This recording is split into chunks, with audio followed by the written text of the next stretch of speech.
வருஷத்துக்குள்ள நுழைஞ்சிருக்கிறோம். we have entered into the year 2026.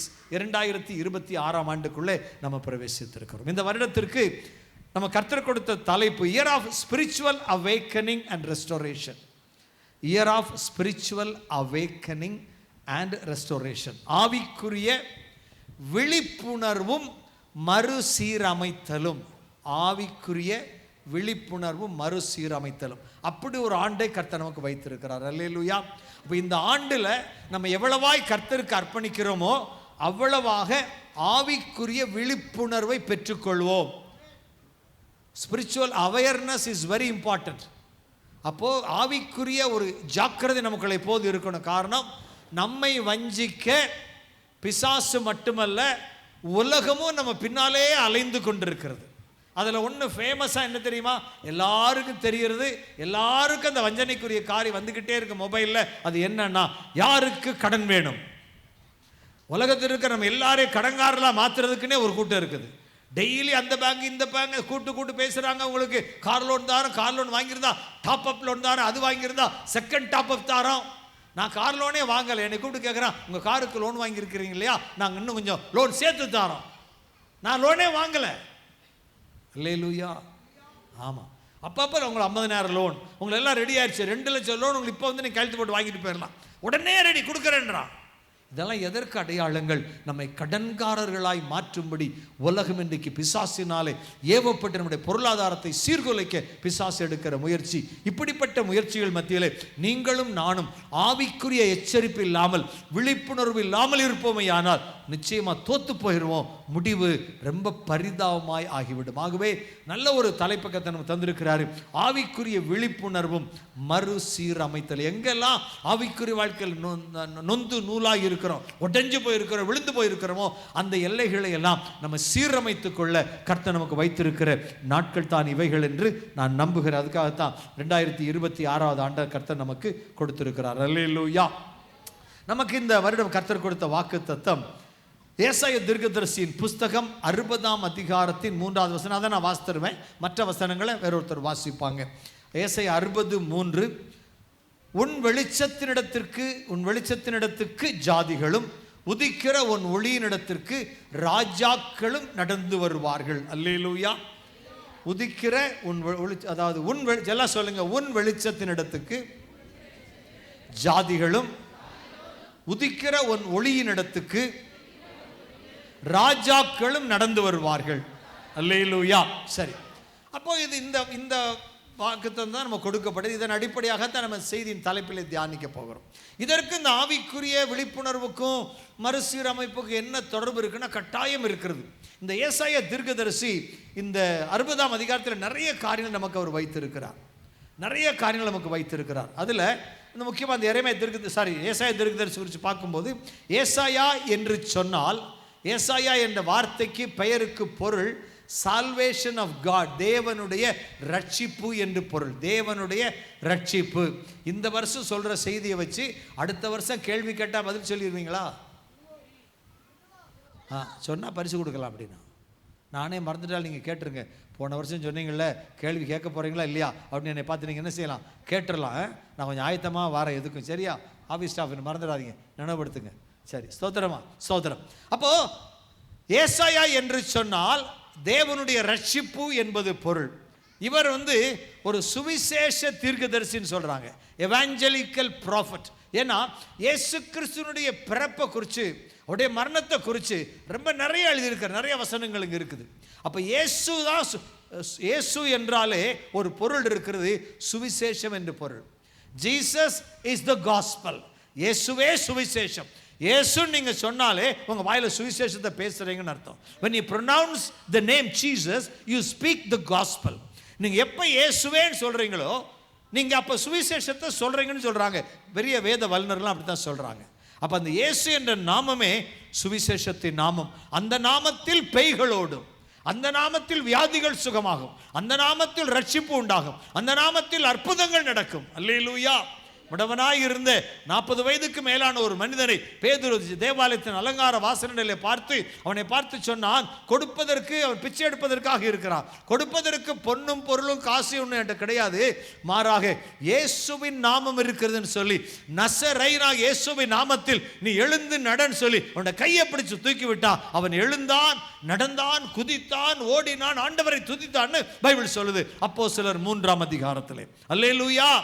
இயேசு என்ற நாமம் அது அற்புதங்களின் நாமம். அந்த நாமமே ஒரு சுவிசேஷம் தான் என்பதை நீங்கள் தெரிந்து கொள்வீர்களே. ஆனால் சுவிசேஷத்தை அறிவுங்கள் என்று உங்களுக்கு ஒருத்தர் சொல்லும்போது இயேசு இயேசுன்னு சொல்லிட்டு ஒரு தெரு முழுவதும் நீங்க நடந்தீங்கன்னா அந்த தெருவில் இருக்கிற பிசாசெல்லாம் ஓடி போயிடும். அல்லேலூயா. ஜெப நடை என்று ஒரு ஊழியம் இருக்கிறது. சுவிசேஷம் சொல்றது மட்டுமல்ல, சபை நடத்துவது மட்டுமல்ல, மிஷனரியாய் போவது மட்டுமல்ல, உங்கள் தெருவிலே நீங்கள் இயேசுவின் நாமத்தை சொல்லிக்கிட்டு டெய்லி காலையில் ஒரு வாக்கிங், இங்கிட்ட ஒரு 10 தடவை இங்கிட்ட ஒரு 10 தடவை தெருவின் நீளத்தை பொறுத்து நீங்க இயேசுவின் ரத்தம் இயேசுவின் நாமத்தை சொல்லி சொல்லி நீங்க நடந்தீங்கன்னா நீங்க அன்றைக்கு சுவிசேஷ ஊழியத்தை செஞ்சிருக்கிறீங்க, இயேசுவின் நாமத்தை பேசியிருக்கிறீங்க. அந்த நாமத்துக்கு அந்த தெருவில் ஆளுகை செய்கிற ஆவிகள் அந்த நாளாக நாளாக அந்த எல்லையை விட்டு விலகி போக ஆரம்பிக்கும். அல்லேலூயா. செஞ்சு பாருங்க. நாங்க செய்து கொண்டிருக்கிறோம். நாங்கள் வாரத்தில் ஒரு நாள் அப்படி செஞ்சு ஒரு குழுவாக நாங்கள் செய்து கொண்டிருக்கிறோம். அல்லேலூயா. அப்போ அந்த நாமம் வல்லமையுள்ள நாமாகவே சுவிசேஷ தீர்க்கதரிசி என்று அவருக்கு சொல்றாங்க. இவர் இன்னொரு பெயரில் அழைக்கிறாங்க, பழைய ஏற்பாட்டு அப்போஸ்தலனாகிய பவுல். அப்போஸ்தலனாகிய பவுல் எந்த காலத்தவர்? புதிய ஏற்பாட்டு காலத்தவர். அப்படித்தானே? புதிய ஏற்பாட்டில் அப்போஸ்தலர் 9ஆம் அதிகாரத்தெல்லாம் கர்த்தராகிய இயேசு கிறிஸ்து அவரை தமஸ்குவுக்கு அருகாமையிலே பிடித்து ஊழியனாய் மாற்றுகிறார். அப்போ அவர் பவுல் ரொம்ப முக்கியமான ஒரு ஊழியக்காரர். அப்போ பழைய ஏற்பாட்டில் ஒரு அப்போஸ்தலனாகிய பவுல் இருக்கிறாங்க. அவர் யாருன்னா அவர் தான் ஏசாயான்னு சொல்றாங்க. பழைய ஏற்பாட்டு அப்போஸ்தலனாகிய பவுல் என்று அழைக்கப்படுகிறவர் யார்? யாரு? அடுத்த வருஷ கேள்வி நம்பர் 1. அல்லேலூயா. சோத்திரம். சரியா? இவர் 8ஆம் நூற்றாண்டு தீர்க்கதரிசி. பழைய கிறிஸ்துவுக்கு முன்னால 8ஆம் நூற்றாண்டில் வாழ்ந்த தீர்க்கதரிசி.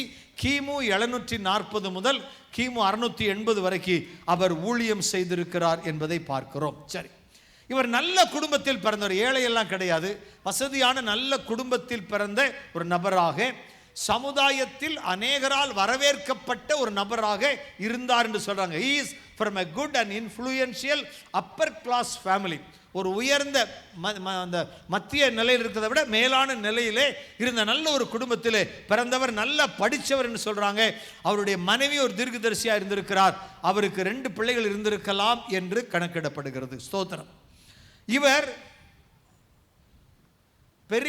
ஒரு பெரிய மரத்தை வெட்டி, இவர் அல்ல, அந்த சமுதாயத்தை சார்ந்தவங்க பெரிய ஒரு மரத்தை வெட்டி, பெரிய வட்டமான மரத்தை வெட்டி அது நடுவில் துளை போட்டு உள்ள இருக்கிற மரத்தில் எல்லாத்தையும் வெளியே எடுத்துட்டு அது ஒரு பெரிய டியூப் மாதிரி பைப் மாதிரி வச்சு அதற்குள்ள இவரை பிடிச்சி உள்ள திணிச்சு வாளால் அந்த மரத்தை 2 அறுத்து வரை கொண்டு போட்டார்கள்.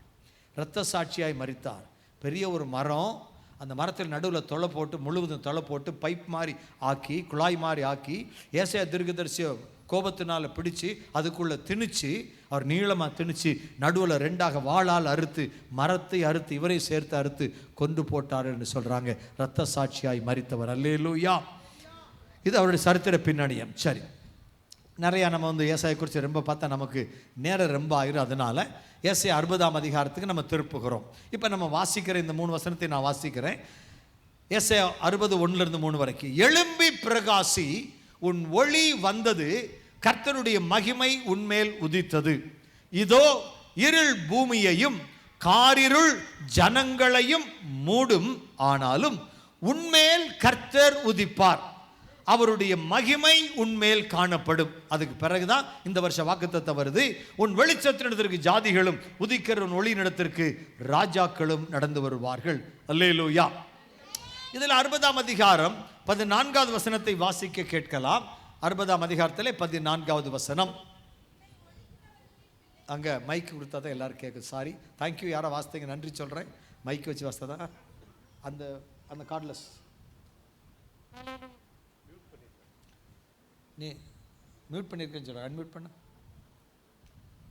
சரி, மைக்கில் வாசித்தா எல்லாரும் கேட்கறதுக்கு தான். யாவரும் உன் காலடியில் பணிந்து உன்னை கர்த்தருடைய நகரம் என்றும் இஸ்ரவேலுடைய பரிசுத்தரின் சீயோன் என்றும் சொல்வார்கள்.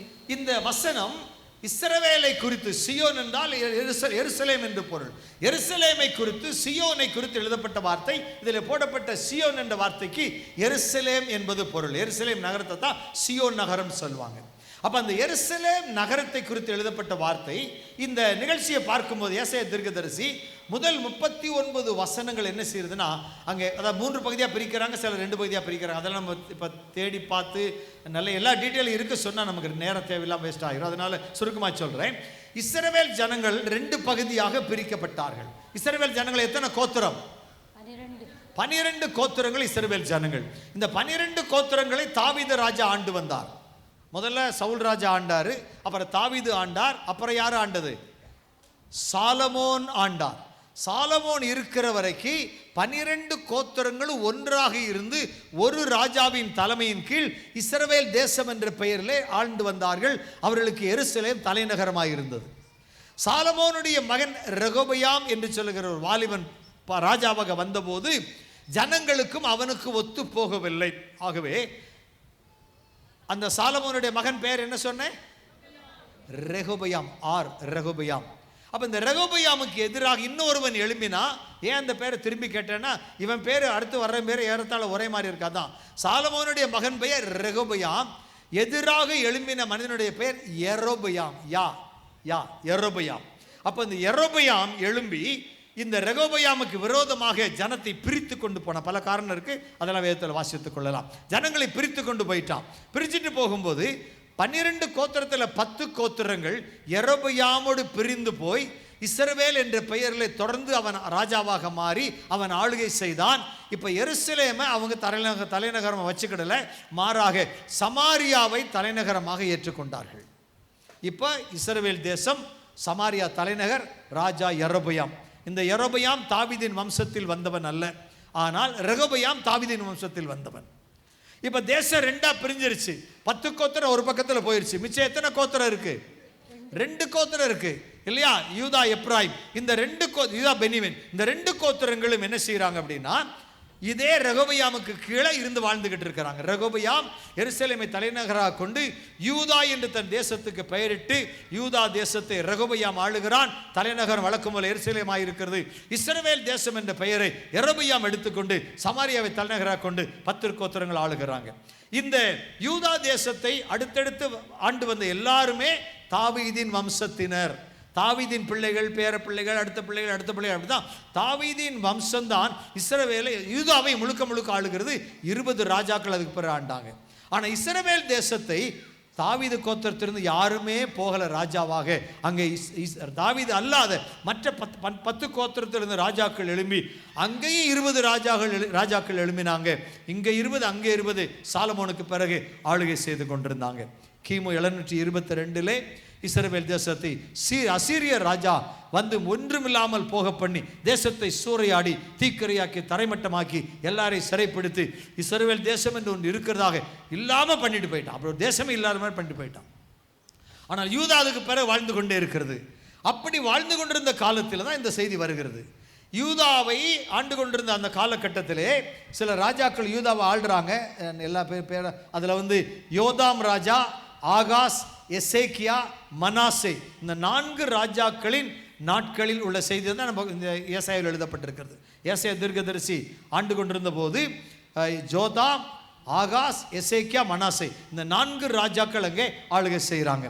அவருடைய காலத்தில் எழுதப்பட்டதான் ஏசாயா தீர்க்கதரிசியுடைய புஸ்தகம். அப்போ இப்படிப்பட்ட காலகட்டத்திலே இந்த தாவீதினுடைய வம்சத்தை சேர்ந்த ராஜாக்கள் ஆண்டு கொண்டு வருகிறார்கள். இந்த இஸ்ரவேல் தேசம் முழுமையாக அழிக்கப்பட்ட பின்பும், கிமு 722 அழிக்கப்பட்ட பின்பும் யூதா தேசம் வாழ்ந்து கொண்டிருக்கிறது. அப்படி வாழ்ந்து கொண்டிருந்த அந்த தேசம் கர்த்தருக்கு விரோதமாய் பாவம் செய்ய ஆரம்பித்தது. மனமேட்டிமையானது. விக்கிரக ஆராதனைக்குள்ளே கடந்து போனது. ஜீவனுள்ள தேவனை, தங்களை மீட்டவரை, ஆசீர்வதித்தவரை, எகிப்தின் அடிமைத்தனத்தை மீட்டுக் கொண்டு வந்த ஆண்டவரை விட்டுவிட்டு பல தெய்வ வழிபாட்டுக்குள்ளே கடந்து போனார்கள். விக்கிரகங்களுக்கு பலி செலுத்த ஆரம்பித்தார்கள். சில நேரங்களில் பிள்ளைகளை கூட பலி கொடுக்கக்கூடிய அளவில் அந்த ஜனம் கொடூரமான காரியங்களை செய்ய ஆரம்பித்த போது கர்த்தருடைய உக்கிர கோபம் யூதாவின் மேல் வந்தது. அப்பொழுது கர்த்தர் என்ன செய்தார்? பாபிலோன் ராஜாவாகிய நேபுகாத்நேச்சார் கட்டளையிட்டு அவன் வந்து யூதா தேசத்தை சிறைப்பிடித்து கொண்டு போனான். கிமு 605 வந்தா முதல் முதல்ல வந்து சிறைப்பிடித்தான். அதில் தானியேல் போன்றவர்கள் எல்லாரும் அவர்கள் அடிமைகளாய் கொண்டு போகப்பட்டார்கள். இரண்டாவது 597 ரெண்டாவது வந்தான். அப்போ ஒரு பெருங்கூட்டத்தை கொண்டு போயிட்டான்.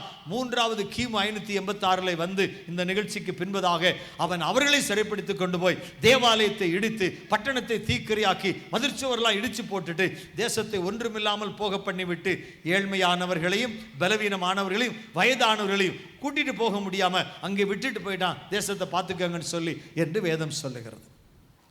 இப்போ இந்த ஜனங்கள் இப்படி அடிமைகளாய் எங்க போயிட்டாங்க? பாபிலோனுக்கு போறாங்க. அப்படி பாபிலோனிலே அடிமைகளாய் இருந்தபோது கர்த்தர் ஏசாயாவுக்கு தரிசனமாகி தீர்க்க தரிசனத்தை எழுதும்படி சொல்லுகிறார். இப்போ அவர் என்ன எழுதுகிறார்? முதல் 39 அதிகாரங்களில் அவருடைய பாடுகள் உபத்திரவங்கள் எல்லாவற்றையும் எழுதிவிட்டு அதற்கு பின்பு வரக்கூடிய அதிகாரங்களிலே அவர் நிச்சயமாக இந்த யூதா தேசம், யூதா ஜனங்கள் பாபிலோனிலிருந்து 70 ஆண்டுகள் முடிவிலே மீட்கப்படுவார் என்ற தீர்க்க தரிசனத்தை எழுதுகிறார். ஆகவே ஒரு மீட்பின் தீர்க்க தரிசனத்தை எழுதினபடியினாலே அவர் ஒரு சுவிசேஷ தீர்க்கதரிசி என்று சொல்லலாம். காரணம், இயேசு கிறிஸ்து உலகத்தை மீட்கிறவராய் வந்தார். ஆகவே அதன் அடிப்படையிலே பழைய ஏற்பாட்டிலே அவர் இயேசு கிறிஸ்துவை அடையாளமாக கொண்ட பல வார்த்தைகளை அதிலே கொண்டு வருகிறார். அதனால ஏசாயா 53 அதிகாரம் தான் கிறிஸ்துவின் பாடு மரணத்தை குறித்த அதிகாரம். முழுக்க முழுக்க அதிகாரம் இயேசுவின் பாடு மரணத்தை குறித்து எழுதப்பட்டிருக்கிறது.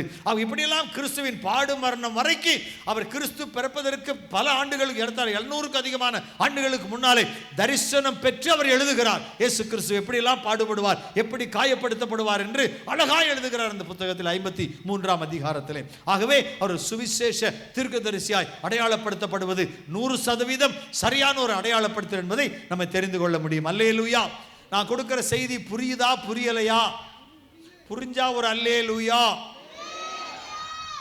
புரியாட்டி ஒரு அல்லேலூயா. என்னங்க புரியலையா? நான் நல்ல தமிழ்ல தானே பேசுறேன். இப்போ சிந்தை எங்கேயோ இருக்கு. எல்லாரும் சரி ஆயிட்டாங்க, நீங்க மட்டும் விட்டுட்டீங்களே, கோட்டை விட்டுட்டீங்களே. சரி பரவாயில்ல, அடுத்த கோட்டை விட்டுறாதீங்க. சரி நல்லது, அல்லேலூயா, ஸ்தோத்திரம். ஆகவே இந்த வேளையில் நம்ம என்ன தெரிந்து கொள்கிறோம்? அவர் ஒரு நல்ல ஒரு தீர்க்கதரிசியாய் காரியங்களை சொல்கிறார் என்று பார்க்கிறோம். இப்போ இந்த 60ஆம் அதிகாரத்தில் என்ன சொல்ல விரும்புகிறார் அவரு? அங்கே எகிப்திலே பாபிலோனில் அடிமையாக இருக்கிற உன்னை கர்த்தர் சீக்கிரமாய் மீட்டு கொண்டு வரப்போகிறார். 70 ஆண்டு முடிவில் நீ திரும்பி வந்துருவ. வந்த பிறகு நான் உன்னை எப்படி மாற்றி ஆசீர்வதிப்பேன் என்பதைத்தான் கர்த்தர் அங்கே சொல்லுகிறார். அதான் அந்த இடத்துல வருகிறதை பார்க்கிறோம் 60ஆம் அதிகாரத்தில். அதில் என்ன சொல்றாங்க? முதல் வசனத்தில், எழும்பி பிரகாசி, உன் ஒளி வந்தது, நீ இருளுக்குள்ள மூழ்கி கிடக்கிறாய், அடிமைத்தனத்திலே கிடக்கிறாய், அழுது கொண்டிருக்கிறாய். பாபிலோன் இருக்கிற ஆறுகள் பக்கத்தில் போய் உட்கார்ந்துகிட்டு இஸ்ரவேல் யூத ஜனங்கள் அழுவாங்களாம், தேம்பி தேம்பி அழுவாங்களாம் ஆறுகள் அண்டையில் உட்கார்ந்துட்டு. அப்பெல்லாம் வந்து அந்த பாபிலோன் ஜனங்கள் உங்க ஆண்டவர் நல்ல ஆண்டவர்னு சொல்லுவாங்க. உங்க ஆண்டவருக்கு நீங்க பாடெல்லாம் பாடுவீங்களாம்ல, கிண்ணறமெல்லாம் வாசிச்சு பாடுவீங்களாம்ல, எங்க எங்களுக்கு ஒரு பாட்டு பாடி காமிங்க அப்படின்னு கேட்பாங்களா அந்த பாபிலோனிய ஜனங்கள். இவங்க சொல்லுவாங்களா, அடிமையா இருந்து அழுது கொண்டிருக்கிற நாங்கள் எப்படி இந்த பாட்டை இப்ப பாட முடியும் என்று அவர்கள் சொல்வார்கள் என்றெல்லாம் வேதத்தில் வசனங்கள் வெளிப்பாடுகளாக எழுதப்பட்டிருக்கிறது, தீர்க்க தரிசனங்களாக எழுதப்பட்டிருக்கிறது, அல்லது காரியங்களாக எழுதப்பட்டிருக்கிறது. இப்ப நம்ம பார்க்கும்போது இப்படிப்பட்டதான சூழ்நிலையிலே இருள் நிறைந்த ஒரு வாழ்க்கைக்குள்ள சிக்கின்ற பிள்ளைகளை மறுபடி மீட்கிற ஒரு பொருள் வசனம் தான் இந்த காரியங்கள் எழுதப்பட்டிருக்கிறது. அப்படிப்பட்ட ஆண்டவர் என்ன செய்கிறார்? அவர்களை மீட்டுக் கொண்டு வர உன்மேல் கர்த்தர் உதிப்பார், அவருடைய மகிமை உன்மேல் காணப்படும் என்று சொல்லி ஜனங்கள் மீட்டுக் கொண்டு வந்த பிறகு அவர்கள் எப்படி ஆசீர்வாதமாக இருப்பார்கள் என்று சொல்லும் போதுதான் இந்த 3வது வசனத்தை நமக்கு சொல்றாரு. வாக்குத்தத்தமாக இந்த வருஷத்துல 26ஆம் வருஷத்துல உன் வெளிச்சத்தினிடத்திற்கு, அன்றைக்கு யூதாவாகிய உன்னுடைய வெளிச்சத்தினிடத்திற்கு ஜாதிகளும் உதிக்கிற உன் ஒளியினிடத்திற்கு ராஜாக்களும் நடந்து வருவான் என்று சொன்ன வார்த்தை இந்த ஆண்டு நமக்கு கொடுக்கப்பட்டிருக்கிறது. அல்லேலூயா. அப்ப விடுதலின் ஊழியங்களாக நம்முடைய ஊழியமானது வெளிச்சத்தின் ஊழியமாய் மாறி இருள் இருக்கிற அநேக ஜனங்களை ஈர்க்கும்படி கர்த்தர் விரும்புகிறார். இரண்டாவது, உதிக்கிற ஒளியினிடத்துக்கு ராஜாக்கள் நடந்து வருவாங்க. நீ வெளிச்சமாய் பிரகாசி, விடுதலின் ஊழியங்கள் வெளிச்சமாய் பிரகாசிக்க பிரகாசிக்க தனவந்தர்கள், பெரியவர்கள், ராஜாக்கள், அரசியல்வாதிகள் எல்லாருமே நம்முடைய ஊழியத்தை தேடி வருகிற நாட்களை கர்த்தர் வைத்திருக்கிறார். ஒரு 10 ஆமேன் தான் வந்திருக்கு. எத்தனை பேர் உட்காந்துருக்கு? ஃபுல்லா உட்காந்துருக்கிறோம். சரி, சூழ்நிலை அறிந்த துணைவி, வாழ்க்கை துணை பார்த்தீங்களா? இப்படித்தான் வாழ்க்கை துணை இருக்கணும். இங்க இருக்க அம்மா மாதிரிலாம் கவனிச்சுக்கோங்க. கொஞ்சம் கஷ்டப்படுறாரு புருஷன் அப்படின்ன உடனே வருது பாருங்க. தேங்க்யூ. அப்போ நம்ம தெரிந்து கொள்ள வேண்டிய காரியம் இருக்கிறது. கர்த்தர் நம்மை ஆசீர்வதித்து மேன்மைப்படுத்த போகிறார். இப்ப நமக்கு என்ன பிரச்சனை? நம்ம அநேகர் இருளுக்குள்ளே இருக்கிறோம். யூதா இருளுக்குள் இருந்ததை போல, யூதா அடிமையா இருந்ததை போல நம்மில் பலர் பாவத்திலும் சாபத்திலும் வியாதியிலும் பலவிதமான வஞ்சனைகளிலும் நாம் அடிமைப்பட்டு கிடக்கிறோம். We are slave at present in various kinds of bondage. விதவிதமான கட்டுகளின் கீழே நாம் அடிமைகளாக இருக்கிறோம். பாவத்தை செய்கிறவர்கள், எனக்கு சமீபத்தில் ஒருவர் இடத்துல பேசினார். அவர் யாரு என்னால விவரம் சொல்ல மாட்டேன். அவர் சொன்னார், எனக்காக ஜெபம் பண்ணுங்க. எனக்கு யாருன்னே தெரியாது, மதுரை சுற்றுவட்ட பதில் இருக்கிற ஒருத்தர் தான் ஜெபம் பண்ண சொன்னார். நான் கடைசியில் கேட்டேன், எதுக்காக ஜெபம் பண்ண? அவர் சொன்னார், நான் ஊழியம் செய்கிறேன், ஆனால் நான் குறிப்பிட்ட ஒரு பாவத்தில் சிக்கப்பட்டிருக்கிறேன், என்னால் விடுதலை அடையவே முடியவில்லை. பாருங்க, மனம் திறந்து கேட்கிறார், எனக்கு விடுதலை வேணும்னு. அப்போ நான் என்ன சொல்ல விரும்புகிறேன், கட்டப்பட்டிருப்பது தவறு தான், ஆனால் தவறு இல்லை, அப்படி எடுத்துக்கலாம். ஏன்னா யாருடைய உள்ளத்தில் விடுதலை அடையணும்னு வாஞ்சி இருக்குதோ அதான் ரொம்ப முக்கியம். நீ கட்டப்பட்டிருக்கிறாயா இல்லையா என்ற கேள்வியை விட, இல்லை நீ கட்டப்பட்டு கிடக்கிற, நீ இப்படித்தான் இப்படியே சொல்லிக்கொள்வதை விட யார் விடுதலையை வாஞ்சிக்கிறோமோ அதுதான் சிறந்த வாழ்க்கை. கட்டப்பட்டுட்டீங்க, போயிட்டு போகுது, கடைசி வரைக்கும் அந்த நிலைமையில் நீங்கள் இருக்கக்கூடாது. ஏன்னா அது ரொம்ப ஆபத்து. பாபத்தில் சாபத்தில் வியாதியில் பிசாசில் நீங்கள் கட்டப்பட்டுட்டீங்கன்னா உங்கள் வாழ்க்கை எப்பொழுதுமே வேதனையும் கண்ணீரும் புலம்பலும் உடைந்த நிலையுமாய் காணப்படும். பிள்ளையுடைய வாழ்க்கை ஆசீர்வாதமாக இருக்காது, பேர பிள்ளையுடைய வாழ்க்கை ஆசீர்வாதமாக இருக்காது. ஆகவே பெற்றோராகிய நீங்கள், பிள்ளைகளாகிய நீங்கள் அந்த கட்டுகளிலிருந்து வெளியே வரும்படி உங்களது கூட்டத்தில் அர்ப்பணிக்கணும். இந்த கூட்டத்தில் நீங்கள் அர்ப்பணிக்கணும். கடைசியில் உங்களுக்கு டைம் தருவேன், இந்த கூட்டத்தில் நீங்கள் அர்ப்பணித்தே ஆக வேண்டும். அப்படி நீங்க அர்ப்பணிச்சீங்கன்னா கர்த்தர் நிச்சயமாக உங்களை ஆசீர்வதித்து மேன்மைப்படுத்துவார், விடுதலையாக்குவார். அல்லேலூயா. இந்த நாள் ஒரு விடுதலையின் நாள், இந்த இரவு ஒரு விடுதலையின் இரவு. கர்த்தர் உங்கள் சாபத்தின் கட்டை உடைக்கிற ஒரு இரவு, பாவத்தின் கட்டை உடைக்கிற ஒரு இரவு, பிசாசின் கட்டை உடைக்கிற ஒரு இரவு, செய்வினைகள் மாந்திரிக வல்லமைகள் கட்டுகளை உடைக்கிற ஒரு இரவு, சுயத்தின் கட்டை உடைக்கிற ஒரு இரவு. அல்லேலூயா. நீங்கள் விசுவாசியுங்கள். அன்றைக்கு ஏசாயா எழுதின அந்த ஆண்டவராக இயேசு கிறிஸ்து, அன்றைக்கு பவுல் பிரசங்கித்த அந்த ஆண்டவராக இயேசு கிறிஸ்து, அன்றைக்கு பேதுரு சொன்ன அந்த நசரேயனாகிய இயேசு கிறிஸ்து இன்று நம்முடைய மத்தியிலே எழுந்தருளி இருக்கிறார். அவருடைய பிரசன்னம் இங்கே இருக்கிறது. இதற்காக ஏராளமான உபவாசங்கள், ஏராளமான ஜெபங்கள் ஏறெடுக்கப்பட்டிருக்கிறது. நான் விசுவாசிக்கிறேன், என் இயேசு இங்கே பிரசன்னராய் இருக்கிறார். அவர் நம்மை கட்டவிழ்க்க வந்திருக்கிறார், அவர் நம்மை விடுவிக்க வந்திருக்கிறார். நீங்கள் ஒரு மேலே நம்பிக்கை வைப்பீர்கள் ஆனால் இயேசுவே என்று சொல்லி அந்த நாமத்தை நீங்க உத்த சத்தத்தில், உயர்ந்த சத்தத்தில் கூப்பிடக்கூடும். இயேசு இங்கிருந்து வெளியே போறதுக்கு முன்னால உங்களை விடுதலையாக்கி அனுப்புவார். இயேசுவின் நாமத்தில் இதை நான் சொல்லுகிறேன். அல்லேலூயா. இயேசு கிறிஸ்து இன்றைக்கு உயிரோடு இருக்கிறார். நீங்கள் நான் ஆராதிக்கிற ஆண்டவர் மரித்து போனவர் அல்ல, மரித்தது உண்மைதான். என் ஆண்டவர் பொய் சொல்வதில்லை. நான் மரித்தேன், உண்மைதான்டா, ரசத்தை உண்மைதான் சொல்றார் அவர். மரித்தேன், ஆனாலும் இதோ சதா காலங்கள் உயிரோடு இருக்கிறேன். மரித்தது 3 நாள், மரித்து சடலமாயிருந்தது, அதில் அவர் அங்கே இல்லை, எழும்பி வெளியே போயிட்டாரு. அல்லேலூயா. மரித்தது 3 நாள் தான், மரணத்தில் இருந்தது, மரணத்தின் பிடியில் இருந்தது 3 நாள் தான். அதுவும் அந்த மரிச்ச வேலை மட்டும்தான். உள்ள வச்ச பிறகு அவர் இறங்கி போய் எங்கே பிரசங்கம் பண்ணார்லாம் வேதத்தில் வெளிப்பாடுகள்லாம் இருக்குது, வசனங்கள் இருக்குது. ஆகவே அவர் மரித்தது உண்மை. கிறிஸ்தவர்கள் பொய் சொல்லவில்லை, இயேசு மரித்தது உண்மைதான். ஆனால் அதை தாண்டி ஒரு பெரிய உண்மை இருக்கிறது, சத்தியம் இருக்கிறது. என் இயேசு உயிர்த்தெழுந்து இன்றைக்கு உயிரோடு கூட இருக்கிறார். கைத்தட்டி உயிர்த்தெழுந்த இயேசுவை, இன்றைக்கு உயிரோடு இருக்கிற ஆண்டவரை நம்ம மகிமைப்படுத்துவோம். அல்லேலூயா, ஸ்தோத்திரம். இந்த உயிர்த்தெழுந்த இயேசுவை நீங்களும் நானும் சொல்ல சொல்ல சொல்ல, அறிக்கை பண்ண எப்பெல்லாம் உங்க வாயில இயேசு இயேசுன்னு வருதோ அப்பெல்லாம் ஒரு விடுதலை உங்களுக்கு உண்டாகும். அப்பெல்லாம் ஒரு ஆபத்தில் தப்பு வைக்கப்படுவீங்க. நான் பல நேரங்களில் சில சாட்சிகளை சொல்லுவேன்.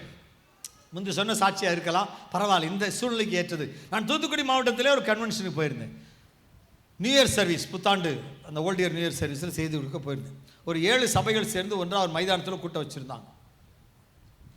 அந்த கூட்டத்தில் நான் செய்தி கொடுத்து விட்டு கடைசி புதுவட செய்தி முடிச்சாச்சு. கடைசி ஆராதனை 10 நிமிஷம் நடத்திக்கிட்டு இருக்கிறேன். அந்த ஆராதனை நடத்தி கொண்டிருக்கிற போது பெரிய கூட்டம், கிரவுண்டில் நீளமாக போட்டிருக்காங்க, இது சேர்லாம் போட்டிருக்காங்க, பெரிய கூட்டம் அங்கே வரைக்கும் இருக்குது. அப்போது அந்த கடைசியில் ஒரு சத்தம், ஊழியிடுற சத்தம், ஒரு பெண்ணுடைய சத்தம், அலறுகிற ஒரு சத்தம். நான் கண்ணை திறந்து பார்த்தேன், ஒரு அம்மா அலறி ஆடிக்கிட்டு இருக்குது. இயேசுவின் நாமத்தில் முன்னால் வாடனை ஓடி வந்து முன்னால் விழுந்தது. அப்போ முழங்கால் போட சொல்லி ஒரு மைக் அந்த மாட்டை கொடுக்க சொல்லி கேட்டேன், எத்தனை பேர் இருக்கிறீங்க? நாங்கள் 3 பேர் இருக்கிறோம்ப்பா. எப்போ வந்தீங்க? 5 வருஷம் ஆச்சுப்பா அந்த பிள்ளைகிட்ட வந்து. எதுக்கு வந்தீங்க? இந்த உயிர் எடுக்க வந்தோம்ப்பா. சரி, ஏன் எடுக்கல 5 வருஷமா? அடுத்த கேள்வி, நீ உயிர் எடுக்க தானே வந்த, 5 வருஷம் ஆச்சு இல்லை, 12 60 மாதம் ஆச்சு இல்லை, 5 × 365 எவ்வளோ ஆச்சு? 1600 700 நாளுக்கு மேலே போச்சு இல்லை, ஏன் எடுக்கலை? இந்த ஆவி சொல்லிச்சு, இவ எப்போ பார்த்தாலும் இயேசு இயேசுன்னு சொல்லிக்கிட்டே இருக்கிறா, உயிரை எடுக்க முடியலை. அத்தனை பேருக்கு முன்னால் மைக்கில் சொன்ன சாட்சி. இவன் எப்போ பார்த்தாலும் இயேசு இயேசுன்னு சொல்லிக்கிட்டே இருக்கிறான். நம்மளை கொன்றதுக்காக தான் வந்தோம் நாங்கள் 3 பேரும். ஆனால் அடிக்கடி இயேசுன்னு சொல்றதுனால இந்த உயிரை தொடுவதற்கு எங்களால் முடியவில்லை. நான் சொல்கிற சாட்சி சத்தியம், கர்த்தருடைய ஊழியனாய் சொல்லுகிறேன். அப்படியானால் நீங்கள் எவ்வளோ அதிகமாக இயேசுவை பேசுகிறீங்களோ அவ்வளோ அதிக பாதுகாப்பு இருக்குது. எவ்வளோ அதிகமாக இயேசுவை சொல்கிறீங்களோ அவ்வளோ உங்கள் உயிருக்கு கேரண்டி இருக்கு. எவ்வளோ அதிகமாக நீங்கள் இயேசுவை சொல்லுகிறீர்களோ. கொஞ்சம் மைக் மாற்றி.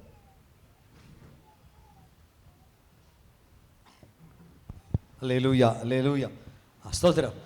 அப்போ எவ்வளோ அதிகமாக நீங்கள் the more என்ன சொல்றது, the more you pronounce the name Jesus, the greater will be your blessing and the greater will be your protection. நீங்க எவ்வளவு அதிகமா நீங்க இயேசுவை பேசுறீங்களோ, இயேசுவை சொல்றீங்களோ, இயேசுவே ஸ்தோத்திரம், இயேசுவே உமக்கு நன்றி, இயேசுவே அல்லேலூயா, இயேசுவே உமக்கு ஸ்தோத்திரம்னு இந்த உதடுகள் இயேசுவை சொல்ல சொல்ல, இந்த வாய் இயேசுவை உச்சரிக்க உச்சரிக்க, இயேசு என்ற நாமத்தை பெயரை உச்சரிக்க உச்சரிக்க நீங்க பார்த்தீங்கன்னா உங்களுக்கு பாதுகாப்பு இருக்கும், உங்களுக்கு விடுதலை இருக்கும், உங்களுக்கு ஆசீர்வாதம் இருக்கும். அல்லேலூயா, அல்லேலூயா.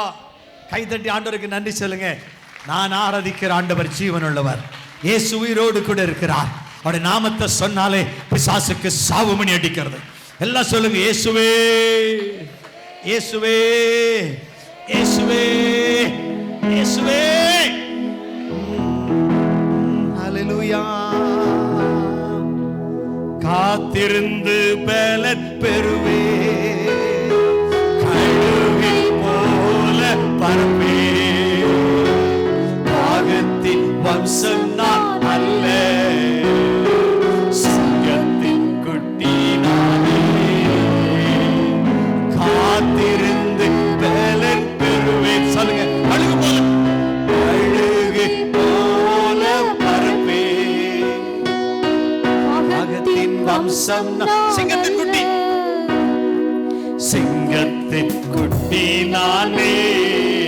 கரங்களை உயர்த்தி இயேசுவே சொல்லி கூப்பிடுங்க, இயேசுவின் நாமத்தை. come on, சத்தமா.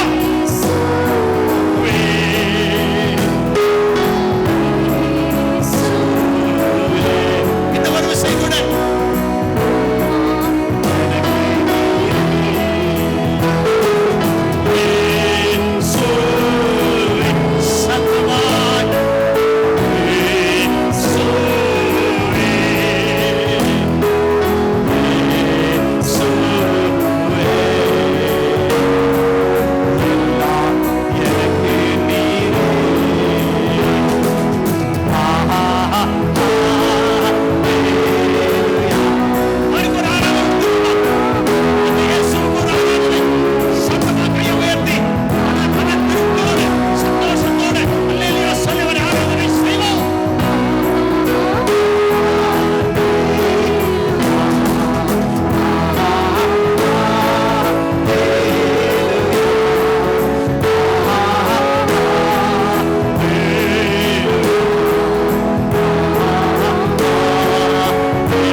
நன்றி பலி செலுத்துவோம். என் ஆண்டவராகிய இயேசு கிறிஸ்து இன்றைக்கு உயிரோடு இருக்கிறார். அல்லேலூயா, ஆமென்.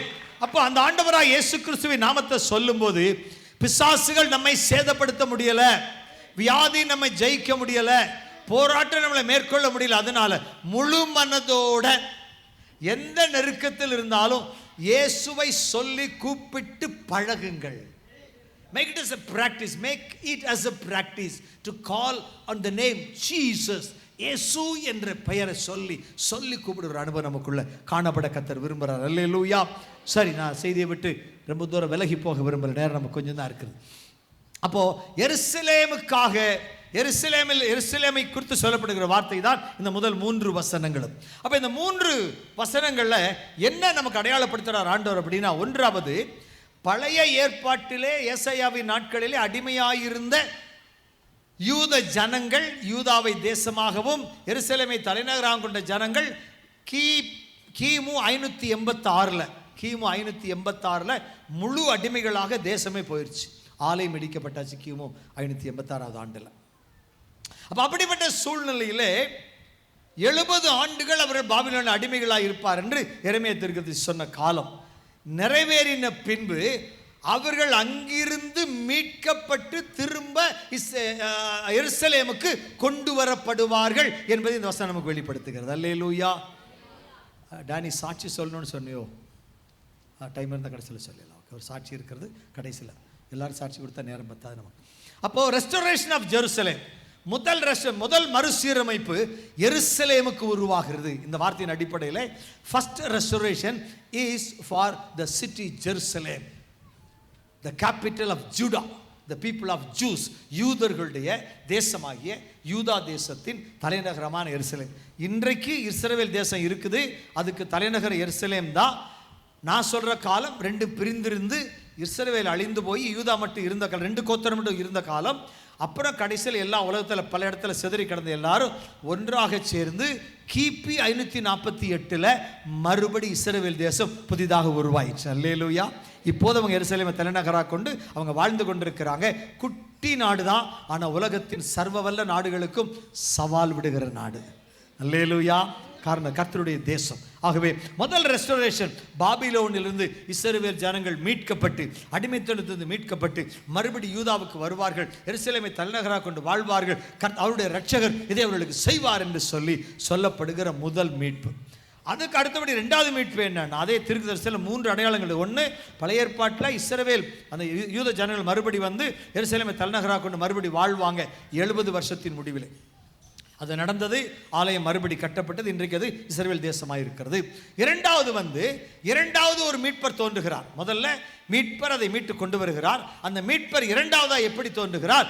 இயேசு என்ற பெயரிலே வெளிப்படுகிறார். அல்லேலூயா. த ரெடீமர் ஜீசஸ் கிரைஸ்ட்.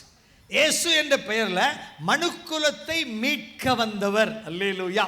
அதனால தான் எபேசியரின் புஸ்தகம் 1:7 அந்த இயேசு கிறிஸ்துவினுடைய இரத்தத்தினாலே பாவ மன்னிப்பாகிய மீட்பு நமக்கு உண்டாயிருக்குதுன்னு எழுதப்பட்டிருக்கிறது.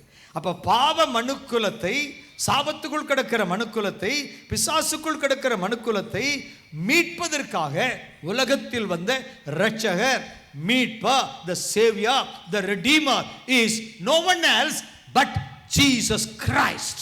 வேறு ஒருவரும் அல்ல, அவர் இயேசு கிறிஸ்து நம்முடைய இரட்சகராகவும் நம்முடைய மீட்பராகவும் நம்முடைய பாவங்களை சுமந்து நமக்காய் ரத்தம் சிந்தி கல்வாரி சிலுவையில் அடிக்கப்பட்டு மரித்து அடக்கம் பண்ணப்பட்டு 3 நாள் உயிரோடு எழும்பி அநேகருக்கு தரிசனமாகி பரலோகத்துக்கு எழுந்தருளி போய் இன்றைக்கும் பிதாவின் வலதுபாசத்தில் வீற்றிருந்து நமக்காக வந்தார், நம் பாவம் சுமந்தார், நமக்காக வாழ்ந்தார், நமக்காய் அடிக்கப்பட்டார், நமக்காய் மரித்தார், நமக்காய் எழுந்தார், நமக்காய் பரலோகம் போனார், நமக்காய் பிதாவின் வலதுபாசத்தில் வீற்றிருக்கிறார், இன்றைக்கும் நமக்காய் பரிந்து பேசிக் கொண்டிருக்கிறார். கையெழுத்திட்டு நன்றி சொல்லுங்க.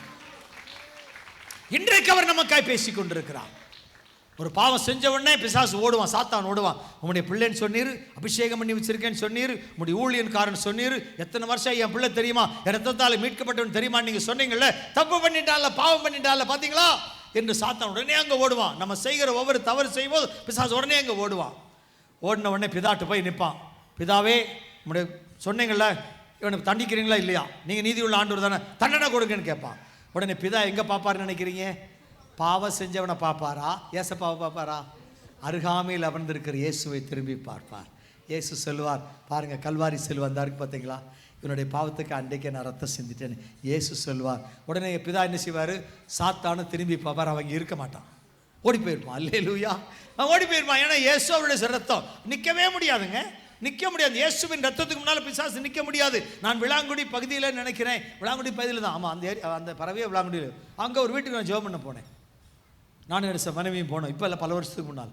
அங்கே ஒரு சின்ன ஹோம் இருந்துச்சு, 21 பேர் அடங்கி ஒரு ஆர்ஃபனேஜ், 21 பிள்ளைகள் வச்சு ஒரு ஆர்ஃபனேஜ் சகோதரன் வச்சுருந்தாங்க. இப்போ அந்த சகோதரன் கூட கடந்த மாதம் மரிச்சு போயிட்டான்னு கேள்விப்பட்டேன். ஸோ அந்த சகோதரன் வச்சுருக்காரு. அப்போ திடீர்னு 8:30 மணிக்கு எங்களை கூப்பிட்றாங்க. நானும் மனைவி சாப்பிட்டுக்கிட்டு இருந்தேன். உடனே வச்சுட்டு அப்படி ஓடுறோம், அர்ஜென்ட்டாக வாங்க, ஒரு பிள்ளை 21 பிள்ளை அங்கே இருக்குது, பெண் பிள்ளைகள் அங்கே இருக்கிறாங்க, ஆர்ஃபனேஜ் மாதிரி வச்சு அவர் நடத்துகிறேன், படிச்சுக்கிட்டு இருக்க வாலிப பிள்ளை. உடனே வாங்க, இந்த பிள்ளை என்னமோ படி செத்த மாதிரி கீழே கிடக்குது, பயமாக இருக்குது. நானும் அவ்வளோ போன உடனே இந்த ஜெர்மன் எண்ணெய் கையில் இருக்குது, இந்த பச்சை பாட்டில் இருக்கு இல்லையா, விவிடி VVD தெரியுமா, தேங்காய் எண்ணெய், அந்த பாட்டில் கையில் வச்சுருக்கேன், ப்ரேயர் பண்ணி வச்சுருக்கேன். அதை வச்சுட்டு அங்கே போனேன். சாட்சி பல இடத்துல சொல்லியிருக்கிறேன். அங்கே நாங்கள் போனோன்னு இந்த பிள்ளை அப்படி கிடக்கிறான், அப்படியே கண்ணை மூடி அப்படி மல்லாக்கப்படுத்து கிடக்கிறான். சுற்றி மற்ற பிள்ளை நிற்கிறாங்க, வார்டன் வேலைக்காரமா சமயக்காரமா எல்லாம் அங்கே நின்றுக்கிட்டு இருக்கிறான். அப்போது என்ன சொல்கிறா அப்படி தெரியுமா, நீ போ நான் வரமாட்டேன், நீ போ நான் வரமாட்டேன் சொல்லிக்கிட்டே படுத்துருக்குறான். அப்போ நான் என்ன புரிந்து கொண்டேன், இது ஒரு அசுத்த ஆவி. உடனே இயேசுவின் நாமத்தில் முழங்கால் போடு, எழுஞ்சி முழங்கால் போட்டுச்சு. உடனே இந்த எண்ணெய் இருக்கு இல்லையா, ஜெபம் பண்ணி வச்சிருக்கிற எண்ணெய், எனக்கு ஆண்டவர் வரம் கொடுத்துருக்கிறாரு, நீ எதை ஜெபித்து கொடுத்தாலும் அதில் என்னுடைய வல்லமை ஒழுங்குன்னு வாக்கு கொடுத்துருக்கிறார். அப்போ நான் அனைவருக்கு ஜெபம் எண்ணெயும் தண்ணியெல்லாம் ஜெபம் பண்ணி கொடுப்பேன். அப்போ அந்த மாதிரி நான் ஊழியத்துக்காக ஜெபித்து வச்சுருந்த எண்ணெய் தான் கொண்டு போயிருக்கேன், சின்ன பாட்டில் தான். அதை கொண்டு போய் என்னோட வாயை திறந்து ஒரு சொட்டு வாயில் கொடுத்துட்டு கையில் கொஞ்சம் எடுத்து தலைமையில் வச்சு ஜெபிக்கிறது என்னுடைய பழக்கம். வாயில் ஏன் கொடுக்குறேன்னு தெரியுமா, வயிற்றுக்குள்ளே ஏதாச்சும் செய்வனை வச்சு மருந்து கொடுத்துருப்பாங்க சிலர், அதெல்லாம் அழியிறதுக்கு உள்ளே கொடுக்குது, வேறு ஒன்றும் இல்லை, வேறு தந்திரமெல்லாம் கிடையாது. கையில் ஊற்றி பார்த்தா வெறும் எண்ணெயாக தான் நமக்கு தெரியும். அப்போ அதை கொண்டுட்டு நான் என்ன பண்ணேன், அந்த பிள்ளை முழங்கால் போட்டுருக்கிறா, நான் 2 அடி எடுத்து வைக்க, அந்த பிள்ளை 2 அடி பின்னால் போகிறான், நான் 1 அடி எடுத்து வச்சா 1 அடி பின்னால் போகிறேன். இயேசுவின் நாமத்தில் நில்லு. அவள் கண்ணை மூடிட்டே பின்னால் போகிறாங்க, நான் கண்ணை திறந்து அவள் பார்க்கவே இல்லை என்னைய. நான் 1 அடி முன்னால் எடுத்து வைக்கிறது அவள் பார்க்கல, ஆனால் யார் பார்க்குறா, அவளுக்குள்ளே இருக்கிற ஆவி என்னை பார்க்குது. அவள் கண்ணை மூடி தான் இருக்கிறான். அப்போ நான் 1 அடி முன்னாடி தான் அந்த பெண்ணு பின்னால் போகிறான். கடைசியில் நில்லுன்னு சொல்லி நின்றுச்சு, போகலை. பிறகு நான் அப்போ அந்த பாட்டிலை கொண்டு பக்கத்தில் வரேன், பக்கத்தில் வராத அந்த பாட்டிலை என்கிட்ட கொண்டு வராத. அந்த பிள்ளை சொன்னது எல்லாரும் கேட்டுக்கிட்டு இருக்காங்க, அந்த பாட்டிலை கொண்டு வராத. ஏன் அப்படின்னு கேட்டேன். அது சிகப்பாக ஒரு திறமை இருக்குது உள்ளுக்குள்ளே. எனக்கு சந்தேகம், திறந்து ஊற்றி பார்க்குறேன், எண்ணெய் தான் என் கண்ணில் படுது. அது சொல்லு, இல்லை சிகப்பாக இருக்குது. நான் சொன்னேன், எண்ணெய் தானே இருக்குது, பார்த்தியா நீ ஊற்றி காமிக்கிறேன். இல்லை சிகப்பாக இருக்குது. அப்போ எப்போ புரிஞ்சுக்கிட்டேன், நான் என்ன புரிஞ்சுக்கிட்டேன், அது இயேசுவின் ரத்தம் புரிஞ்சுக்கிட்டேன். அல்லேலூயா. அதுக்கு தெரியுது பாருங்களேன், நமக்கு தெரியல. சோதரம். அப்போ நான் சொன்னேன், இது என்னன்னு கேட்டேன். அது ரத்தம்னுச்சு. யாருக்குள்ள ரத்தம், அதை சொல்ல மாட்டேன், போ அந்த பேரண்ட்ஸ் நான் சொல்ல மாட்டேன். பிசாசு சொல்ல முடியல, அழுத்து கேட்டேன்னு சொல்லுது. 2000 வருஷத்துக்கு முந்தைய ஒருத்தன் செத்தான்ல சிலுவையில், அவனுக்குள்ள ரத்தம். அப்போ அது பேரை சொல்லலை. அப்போ இயேசு என்ற பேர் பிசாசுக்கு எவ்வளவு பிரச்சனை பண்ணுது பார்த்தீங்களா, இயேசுவின் ரத்தம் எவ்வளோ பிரச்சனை பண்ணுது பார்த்தீங்களா. அப்புறம் அந்த பிள்ளையை கம்பல் பண்ணி நிறுத்தி ஒரு சொட்டு கொடுத்தால கை வச்சோடனே அந்த பிள்ளை ஆடி, அவளுக்குள்ள அன்றைக்கு 45 பிசாசு இருந்துச்சு. 45 பிசாசு. அன்றைக்கி மதியம் அந்த பிள்ளை ஸ்கூலில் உட்காந்து சாப்பிடும்போது அந்த வேப்ப மரத்தில் இருந்துச்சு அந்த ஆவியெல்லாம். நிறையா பிள்ளைய உட்காந்து சாப்பிட்டாங்களாம். அப்போ கேட்டேன், நிறைய பிள்ளைய உட்காந்து சாப்பிட்டேன்னு சொல்கிறீ, எல்லாரும் விட்டு இந்த பிள்ளையை பிடிச்சா அப்படின்னா, இந்த பிள்ளை எனக்கு ரொம்ப பிடிச்சிருந்துச்சுப்பா, அதான் பிடிச்சிக்கிட்டேன்னுச்சு. அல்லேலூயா. பிசாசு பிடிக்கிற மாதிரி நடந்துக்கக்கூடாது. நம்ம நடை உடை பாவனைகள் எல்லாம் பிசாசுக்கு சாதகமாக இருக்கக்கூடாது. அதான் ஒழுக்கத்தை குறித்து பெற்றோர் போதிக்கிறாங்க, ஆசிரியர்கள் போதிக்கிறாங்க. அதை கேட்டு கீழ்ப்படிஞ்சு நடந்தால் இந்த பிசாசை நம்மளை பார்த்து விலகி போயிடும், பக்கத்தில் வராது. அல்லேலூயா. கீழ்ப்படியணும். அப்பா அம்மா சொன்ன இப்படி ட்ரெஸ் போடாதப்பா, இப்படி பேசாதப்பா, இப்படி கெட்ட வார்த்தை செய்யாதப்பா, சொல்லாதப்பா அப்படிலாம் சொன்னால், நீ என்ன சொல்கிறது நான் என்ன கேட்குறது அப்படின்ற மாதிரி பேசக்கூடாது. அப்படிலாம் பேசுகிறவங்களுக்கு என்ன தான் வந்து சேரும் கடைசியில். அல்லேலூயோ. கஷ்டம் இல்லை. 45 பேர் ஒரு ஆட்கள் இருந்தேன். அந்த பிள்ளைகள் தான் என்னத்துக்கு, அந்த பிள்ளை 9ஆம் கிளாஸ் படித்த பிள்ளை நினைக்கிறேன். ஆமாம். கடைசியில் 45 10 நிமிஷத்தில் ஓடி போச்சு, வெளியே போயிடுச்சு. அந்த பிள்ளை நல்லா விடுதலை ஆகிட்டு அவர் BSc முடிச்சு திருமணம் ஆயிடுச்சு நினைக்கிறேன் அவளுக்கு. அல்லேலூயா. நான் என்ன சொல்ல விரும்புகிறேன், இயேசுவின் ரத்தம் அது சர்வ வல்லமை உள்ளது. அந்த ரத்தத்தை வீட்டு நிலைக்கால்களை மேற்செடுத்துல பூசுங்க, டெய்லி உங்கள் கண்ணில் பூசுங்க, செவியில் பூசுங்க, உதரில் பூசுங்க, கைகளில் பூசுங்க, இருதயத்தில் பூசுங்க, காலில் பூசுங்க. ஏன் இந்த 6 உறுப்பு சொல்கிறேன்னா, இந்த 6 உறுப்புகளும் நம் மாம்சத்தை பாவத்துக்குள்ளாக்க வல்லமை படைத்த உறுப்புகள். கண்ணினாலே மாம்சத்தில் பாவம் வரும், கேள்வினால மாம்சத்தில் பாவம் வரும், உன் வாயின் வார்த்தைகளால் மாம்சத்தில் பாவம் வரும், இருதயத்தின் சிந்தனை மாம்சத்தை பாவத்துக்குள்ளாக்கும், கைகளின் கிரியை கால்கள் நடக்கி இந்த மாம்சத்தை பாவத்துக்குள்ளாக்க இந்த 6 உறுப்புகளுக்கும் அதிகாரம் அல்ல, வல்லமை இருக்கிறது. அதை மேற்கொள்ள வேண்டுமானால் இந்த 6 உறுப்புகளில் இயேசுவின் ரத்தத்தை பூசு, இயேசுவின் நாமத்தை சொல்லிக்கிட்டே இந்த உறுப்புகளை நீ பார்த்து சொல்லு. ஏ உறுப்பே, ஏ கையே, ஏ காலை, நீ பாவம் செய்யாத. எப்படி சொல்லணும்? ஏ கையே, ஏ காலை, இல்லாட்டி பி கையே, பி காலை, வாட் எவர் இட் இஸ். உங்கள் கை காலை பார்த்து சொல்லுங்கள், நீ பாவம் செய்ய உனக்கு உரிமை இல்லை. இயேசுவின் நாமத்தை சொல்லி நீ பாவம் செய்யக்கூடாது. என் மாம்சத்தை பாவத்துக்குள்ளே உனக்கு அதிகாரம் இல்லை. அடங்கிற இயேசுவின் நாமத்தில் அடிக்கடி சொல்லுங்கள், அடிக்கடி ஜெபம் பண்ணுங்கள். அது ரத்தத்தை நீங்கள் தெளிச்சுக்கங்க. இதுக்கு இந்த வயசு வரம்பெல்லாம் கிடையாதுங்க. வாலிபர்களுக்கு மட்டும் இந்த செய்தி இல்லை. அந்த 40 வரைக்கும் இல்லை, 50 வரைக்கும் இல்லை, 60 இல்லை, 80 நாள் தான் செய்தி. வயசு 80 நாள் செய்தி இதுதான். அல்லேலூயா. பாவம் எந்த வயசுலையும் செய்வாங்க. பாவத்துக்கு வயசு வரம்பெல்லாம் கிடையாது. சாகர வரைக்கும் பாவம் இருக்கும். அல்லேலூயா. அப்ப என்ன தெரிந்து கொள்கிறோம்? பாவத்துக்குள் ஆக்காதபடி நம்மை மீட்கும்படி வந்த மீட்பர் தான் இயேசு கிறிஸ்து. நம்முடைய பாவங்களை சுமந்து கல்வாரி சிலுவையிலே 3 ஆணிகளால் கடாவப்பட்டு, சரீரெல்லாம் நாறு நாராய் அடிக்கப்பட்டு கிழிக்கப்பட்டு, எருசலேம் வீதியெல்லாம் ரத்தம் சொட்டு சொட்டாய் சிந்த, 57 கிலோ உள்ள ஒரு சிலுவையின் ஒரு சட்டத்தை எடுத்துக்கொண்டு ஏறத்தாழ 1.25 கிலோமீட்டர் கொல்கத்தா மலை வரை அவர் நடந்து வந்து தள்ளாடி வந்து அந்த சிலுவையில 3 ஆணிகளால் அடிக்கப்பட்டு, இறுதியில் ஈட்டியால் குத்தப்பட்டு, சரத்தில் அடி இல்லாத இடமே இல்லை, ரத்தம் சிந்தாத இடமே இல்லை, கடைசி சொட்டு வரைக்கும் சிந்தினார். அல்லேலூயா. கடைசியில் ஈட்டியால குத்தின போது இருந்த ஒரு சொட்டு ரத்தமும் தண்ணீரும் வெளியேறி வந்துட்டது. இனிமே சிந்துறதுக்கு ஒன்றும் இல்லை. உனக்காக எனக்காக என் இயேசு தன்னை கொடுத்தார், தன் ரத்தம் முழுவதையும் கொடுத்தார், தன் ஜீவனையும் கொடுத்தார். அல்லேலூயா. நம்ம ஆண்டவருக்கு என்ன கொடுக்குறோம்? நம்ம ஒப்பு கொடுக்கணும், பிள்ளைகளை ஒப்பு கொடுக்கணும். அல்லேலூயா. சரி, ரைட். அப்போ இயேசு கிறிஸ்து இரண்டாவது, முதல்ல வந்து அவர்களுடைய விடுதலை, பாபிலோனிலிருந்து வெளிவர விடுதலைக்கான ஒரு தீர்க்க தரிசனம். ரெண்டாவது, பாவத்தில் இன்றே நம்ம இருக்க சர்ச் ஏஜ், நம்ம இருக்கிறது சபை காலத்தில் இருக்கிறோம், சர்ச் ஏஜ். அப்போ சர்ச் இல்லை, நம்ம இருக்குது சர்ச் ஏஜ்னு ஆங்கிலத்தில் சொல்லுவாங்க. சபை நாட்களில் நம்ம இருக்குது. இப்போ சபை தானே இருக்குது. சபை என்னைக்கு சபைக்கு பிறந்த நாள் என்னைக்கு? சபைக்கு பிறந்த நாள் எது? என்னைக்கு பிறந்த நாள்? யாராச்சும் கை வைத்துங்க. கிறிஸ்மஸ். ஓகே. அப்புறம் சபைக்கு பிறந்த நாள் சொல்லுங்க. எந்திரிச்சு வாங்க, 2 பேர் வாங்க. பிரதர் வாங்க, முன்னால வேகமாக ஓடியாங்க. டைம் இல்லை, ஒரே ஓட்டம் குடுன்னு வரணும். சின்ன பரிசு தான், பரவாயில்ல, வாங்கிட்டு போங்க. சந்தோஷமா இருக்கான்னு முதல்ல பார்த்துக்கிறேன். மேங்கல வாங்கன்னு வேறு சொல்லிவிட்டேன் நான். கொஞ்சமாக தானே இருக்குது. அவருக்கு பெருசாக கொடுத்துருவோம். நீ அப்புறம் வந்து ஆஃபீஸில் வாங்கிக்க, நாளைக்கு கேட்டு வாங்கிக்க. தேங்க்யூ. இப்போ நீங்கள் இருந்தால் நான் கவனிக்கல. தேங்க்யூ. God bless. தேங்க்யூ. அவங்க ஜேசஸ் கால்சல் வந்து மேனேஜராக இருந்தவங்களுக்கு தெரியும், நீங்கள் பார்த்துருப்பீங்க. ஏசலுக்காரில் ஊழியராக இருந்தவங்க. ஓகே. அப்போ சபை பிறந்த நாள் அப்போஸ்தலர் 2ஆம் அதிகாரம், பெந்தேகோஸ்தே நாளிலே சீடர்கள் மேலேறில் கூடியிருந்த போது கர்த்தருடைய ஆவியானவர் ஊற்றப்பட்டார். பேதுரு வந்து பிரசங்கம் பண்ணினா எத்தனை பேர் ரட்சிக்கப்பட்டாங்க? 3000 பேர் ரட்சிக்கப்பட்டாங்க.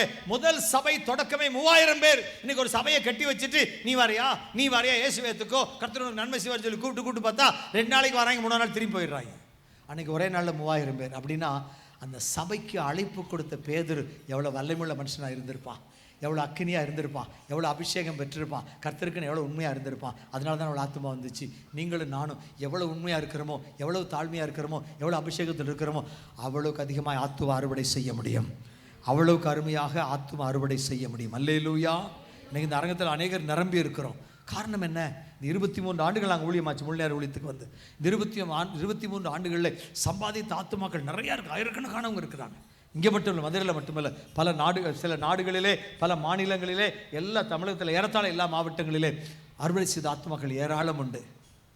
ஆனால் சுவிசேஷனாக இருக்கிறதுனால நான் சபை வைப்பதில்லை. ஆனால் கிராமத்தில் ஒரு ஆலயத்தை கட்டும்படி கர்த்தர் எனக்கு பணித்தார்.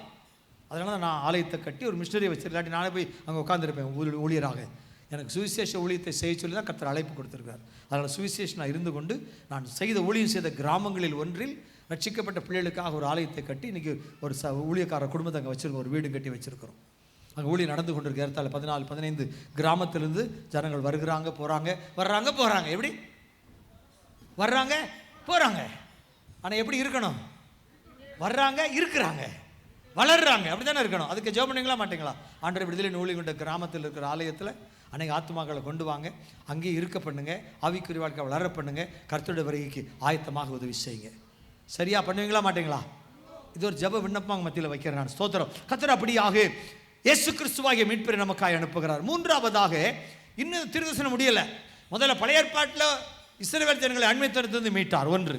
அடுத்து புதிய ஏற்பாட்டுக்குள்ள வரும்போது சபை நாட்களுக்குள்ள இருக்கிறோம், கிறிஸ்து மூலமாக நம்மை மீட்டிருக்கிறார், திருச்சபையை மீட்டிருக்கிறார், தன்னுடைய மனவாட்டியாக திருச்சபை ஏற்படுத்தி வைத்திருக்கிறார். அப்படித்தானே நம்மளால் மீட்கப்பட்டவர்களாக உட்கார்ந்து இருக்கிறோம்.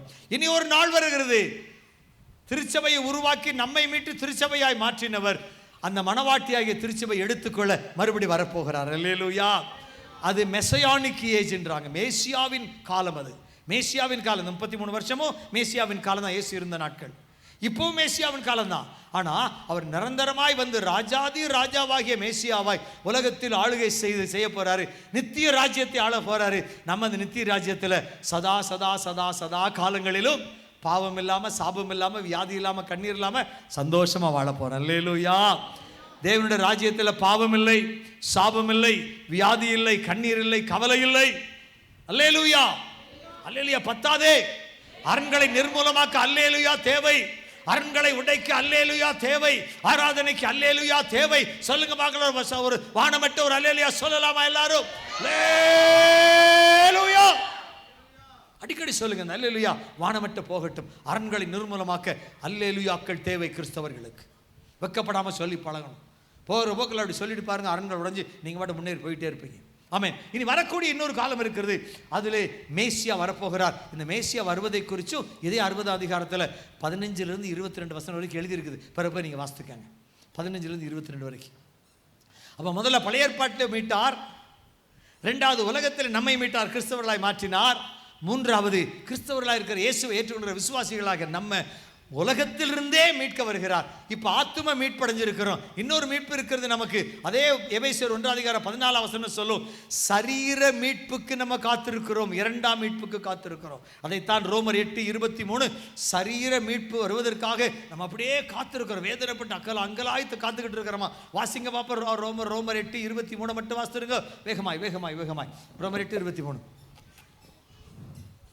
அதுவுமல்லாமல் ஆவியின் முதற் பலன்களை பெற்ற நாமும், ஆவியின் முதற் பலனை பெற்றுக்கிட்டோம், ஆத்தும மீட்பை பெற்றுக்கிட்டோம், ரட்சிக்கப்பட்டுட்டோம். அடுத்து நம்முடைய சரீர மீட்பாகிய இன்னொரு மீட்பு வர இருக்கிறது. அது சரீர மீட்பாகிய புத்திர சுவிகாரம் வருகிறதற்கு காத்திருந்தோம். அதை பெற்றுக்கிட்டோம்னா பிதாவாகிய தேவனுக்கு பிள்ளைகள் உறுதிப்பாடு வந்துடும். இப்ப நம்ம இயேசுவை ஏற்றுக்கொண்ட போது பிதாவாகிய தேவனுக்கு பிள்ளைகள்.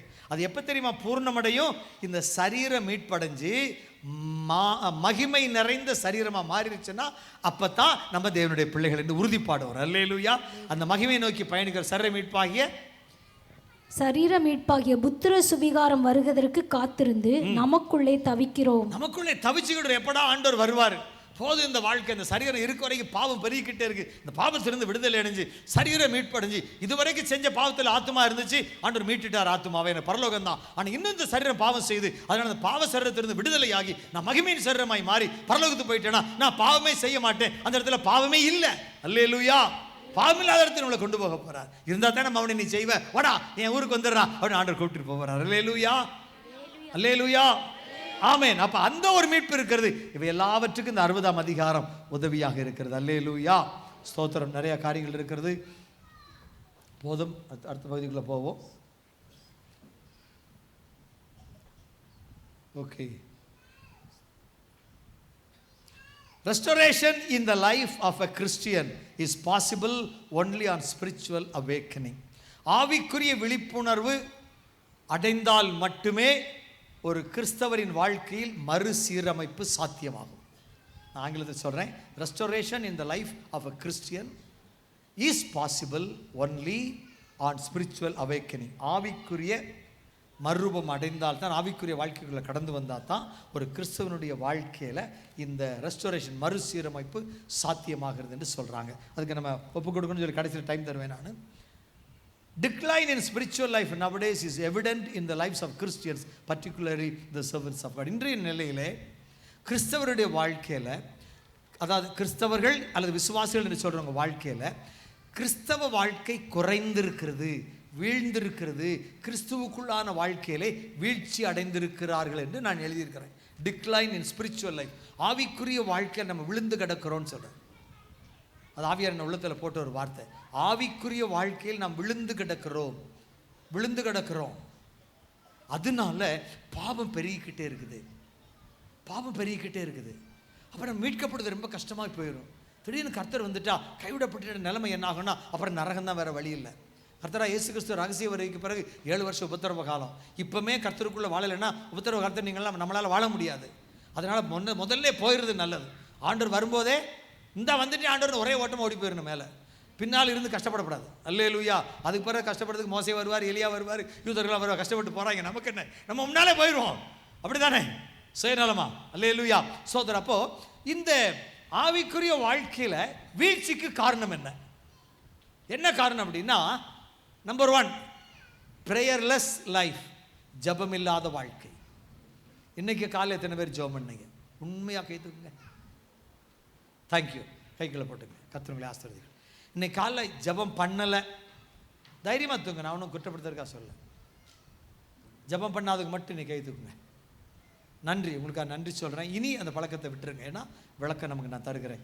ஜெபம் இல்லாத வாழ்க்கை ஆவிக்குரிய வீழ்ச்சியை கொண்டு வரும். ப்ரேயர்லெஸ் லைஃப், இல்லாட்டி லைஃப் வித்தவுட் ப்ரேயர், இல்லாட்டி ஊழியம் வித்தவுட் ப்ரேயர். ஊழியம் செஞ்சாலும் கிறிஸ்தவங்களை வாழ்ந்தாலும் ஜெபம் அடிப்படை, நம்பர் 1. இரண்டாவது, வித்தவுட் பைபிள் ரீடிங். வேதம் வாசிக்கிறதே இல்லை. ஞாயிற்றுக்கிழமை தூசி தட்டி எடுத்து சர்ச்சுக்கு கொண்டு போய் அப்படியே பைபிளை வசனத்தை திறந்து கூட பார்க்காம அப்படியே கொண்டு வந்து வேடிக்கை பார்த்துட்டு வீட்டில் வச்சுட்டு அடுத்த வாரம் தூக்கிட்டு போகிறது. வேத வாசிப்பே இல்லாத தனிநபர்கள், குடும்பங்கள் எத்தனை பேர்? வாசிக்கலை, இன்னைக்கு வாசிக்கலை சொல்ல மட்டும் கை தூக்குங்க. சும்மா வெக்கப்படாமல் தூக்குங்க. அது ஒன்று யாரை குற்றப்படுத்துகிற சொல்கிற காரியம் இல்லை. மனந்திருந்து கை தூக்குங்க. கர்த்தர் உங்களுக்காக ஜெபிக்க போகிற அவ்வளோதான். இன்னைக்கு பைபிளே வாசிக்கலை நான், சரி பரவாயில்ல போட்டு இனி ரெகுலராக வாசித்துருங்க. ஒன்று ஜெபம் இல்லாத வாழ்க்கை, ரெண்டாவது வேத வசன வாசிப்பு தியானம் இல்லாத வாழ்க்கை, மூன்றாவது உபவாசம் இல்லாத வாழ்க்கை. உபவாசம் எல்லாத்தையும் பட்னியாக்கட அப்படி நான் சொல்லலை. பல விதமான உபவாசங்கள் இருக்குது. சந்தேகம் இருந்தால் எங்கிட்ட ஃபோன் பண்ணி கல்லடியை பார்க்க எங்கள் ஜெப மையத்துக்கு வாங்க, சாந்தி நகரில் இருக்குது. உங்களுக்கு என்ன எப்படி உபவாசிக்கணும்னு நான் சொல்லித்தரேன். முழுசாக வைத்த பட்டினி போடு நான் சொல்லலை.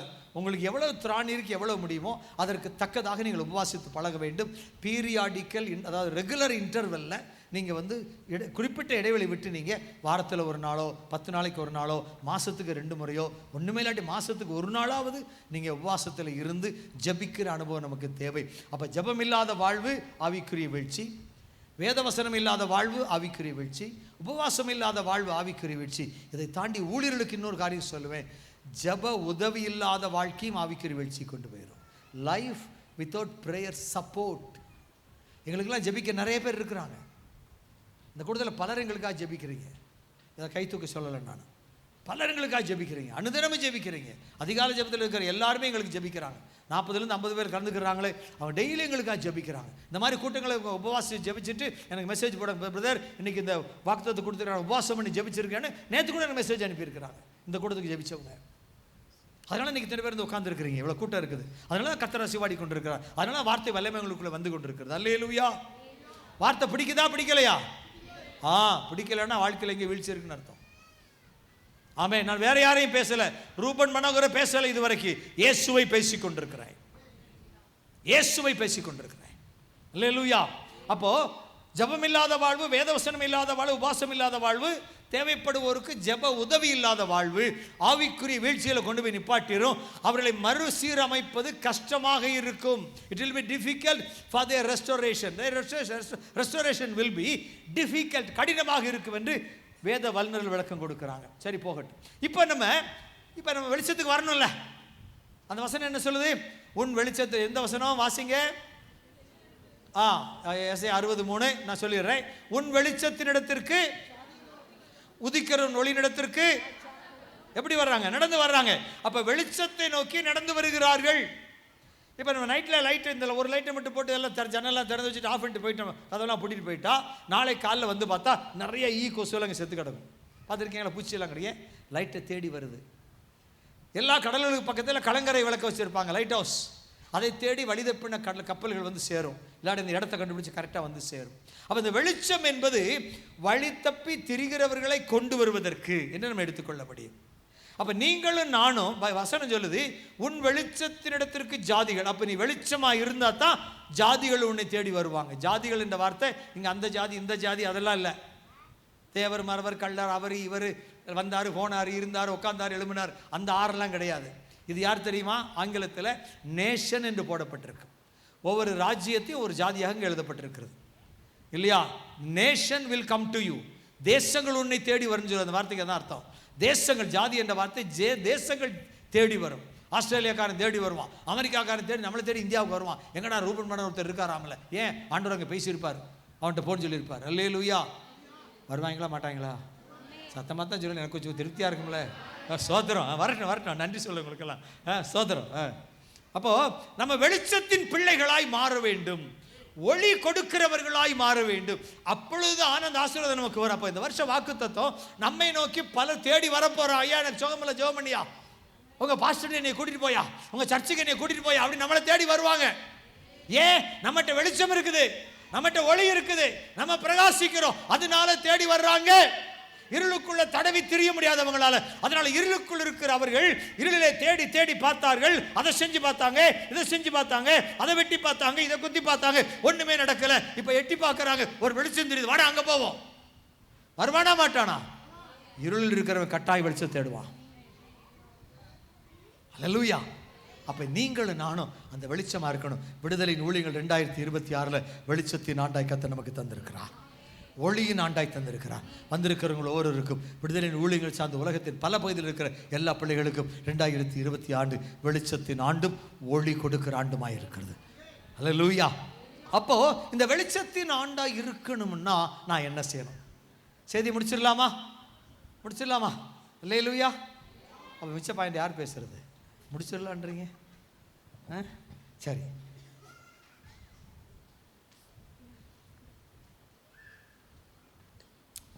தேங்க்யூ. முதலாவது நம்ம வெளிச்சத்தின் பிள்ளைகளா மாறணும் அப்படின்னா முதல்ல ஒரு வசனத்தை வாசிக்கலாம். 2 கொரிந்தியர் 5ஆம் அதிகாரம், இல்லை அது வேண்டாம், அதுக்கு முன்னால ஆதியாகமம் 1ஆம் அதிகாரம் 3, 4 ஆகிய வசனங்கள். ஆதியாகமம் 1, 3, 4. ஆதியிலே தேவன் வானத்தையும் 3ஆம் வசனம் 4ஆம் வசனம். தேவன் வெளிச்சம் உண்டாக கடவது என்றார். தேவன் வெளிச்சம் உண்டாக கடவது என்றார். வெளிச்சம் உண்டாயிற்று. வெளிச்சம் நல்லது என்று தேவன் கண்டார். வெளிச்சத்தையும் இருளையும் தேவன் வெவ்வேறாக பிரித்தார். அல்லேலூயா. முதல்ல தேவன் சிருஷ்டித்தது எது? வெளிச்சம், லைட். அதுக்கு முன்னால் ஆழத்தின் மேல் என்ன இருந்துச்சு? there was darkness, இருள் இருந்தது. இப்ப தேவன் வெளிச்சத்தை உண்டாக்கின உடனே இருளும் வெளிச்சம் வெவ்வேறாக பிரிஞ்சிருச்சு. அல்லேலூயா. நான் வெளிச்சத்தில் இருக்கிறேன், வெளியில கிரவுண்ட்ல இருள் இருக்குது. நான் வெளிச்சத்தில் இருக்கிறேன், உங்களை எல்லாரையும் பார்க்கிறேன். நம்ம எல்லாம் வெளிச்சத்தில் இருக்கிறோம். அங்க இருளையும் பார்க்கிறேன், ஆனா இருளில் ஒண்ணுமே எனக்கு தெரியவே இல்லை. அது மாதிரி இருளுக்குள்ள அங்க ஒருத்தர் இருக்கான்னு வச்சுக்கோங்க, அவங்களுக்கு பக்கத்தில் இருக்கிற ஒண்ணுமே தெரியாது, ஆனா வெளிச்சத்தில் இருக்கிற நம்மளை மட்டும் தெரியும். தெரியுமா தெரியாதா? நான் வெளிச்சத்தில் இருக்கிறதுனால இருளில் இருக்கிறவங்க நான் பார்க்க முடியாது, ஆனா வெளிச்சத்தில் இருக்கிற எல்லாரையும் என்னால பார்க்க முடியும். என் கூட இருக்கிறீங்க. ஆனா இருளுக்குள்ள இருக்கிறவங்க தன்னையும் பார்த்துக்க முடியாது, தன்னை கூட இருக்கிறவங்களையும் பார்த்துக்க முடியாது, ஆனா ஒண்ணு மட்டும் செய்ய முடியும், வெளிச்சத்தில் இருக்கிறவங்களை பார்க்க முடியும். பொறாமையோட பாய்ப்பல் அங்கே போய் இருக்காங்க, வர்றான் அழகழகா இருக்காங்க, நல்ல ட்ரெஸ் பண்ணியிருக்காங்க, அவன் டையை கட்டி நல்ல பிரசங்கம் பண்ணிக்கிட்டு இருக்கிறான் இல்லையா? அந்த தம்பி நல்ல வெள்ளச்சட்டை போட்டு உட்காந்துருக்கிறான், இந்த அம்மா நல்ல கலர் சாரி கட்டி வந்து உட்காந்துருக்கிறாங்க. அவன் பார்த்து பொறாமப்பட்டுக்கிட்டு இருப்பான். ஆனால் தனக்கு பக்கத்தில் அதை விட அழகா சாரி கட்டி ஒருத்தர் இருக்கிறாங்க, அதை விட நல்ல ட்ரெஸ் போட்டு ஒருத்தர் இருக்கிறாங்க. பார்க்க முடியாது. இருளில் உன் காரியங்களை தேடி பார்த்தாலும் தடவி பார்த்தாலும் நீ கண்டுபிடிக்க முடியாது.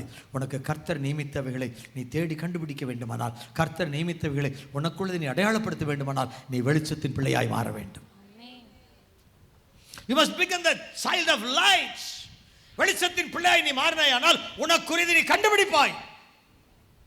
குடும்பமா உட்காந்து 10-20 குடும்பம் இருக்குது, கணவன் மனைவியெல்லாம் உட்கார்ந்து இருக்கிறாங்க.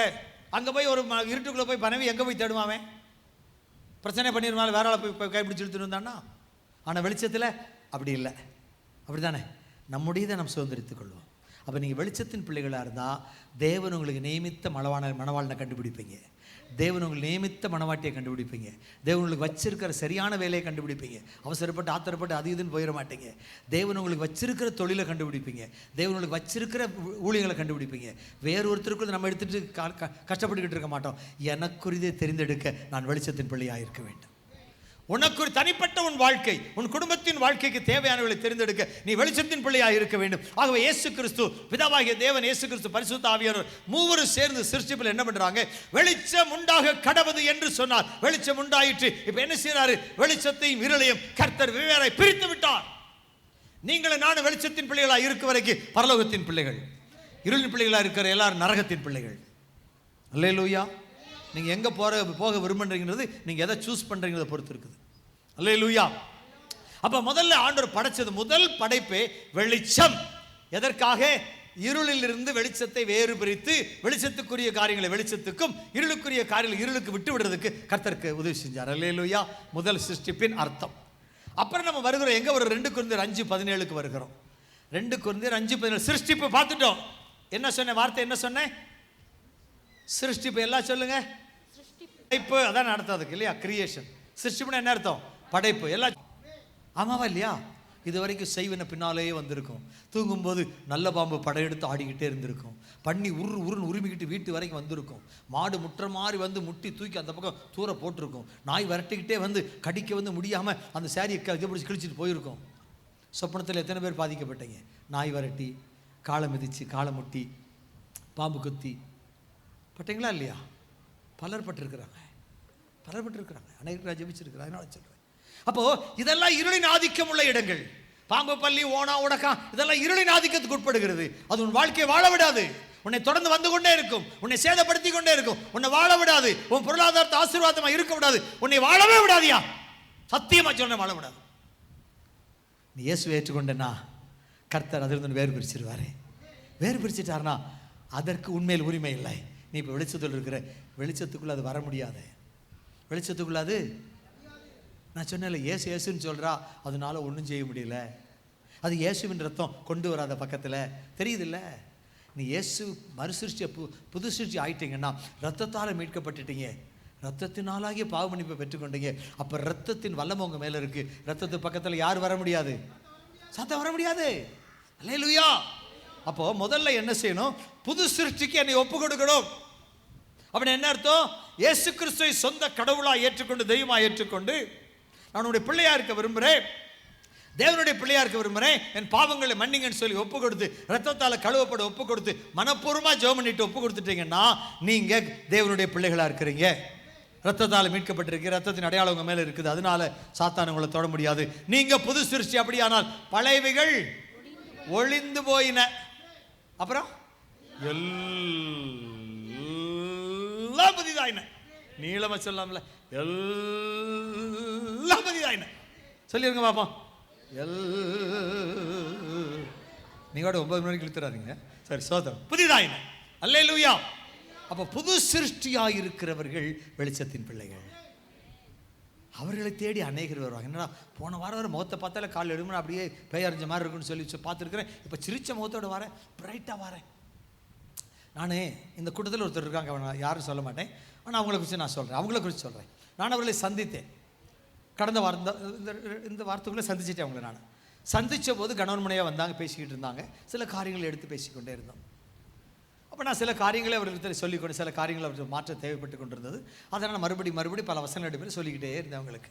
கொஞ்சம் நேரம் அவங்க கேட்க மறுத்துக்கிட்டே இருந்தாங்க. ஏன்னா அவ்வளோ கஷ்டப்பட்டுருக்காங்க, அதனால கேட்க மறுத்துக்கிட்டே இருந்தாங்க.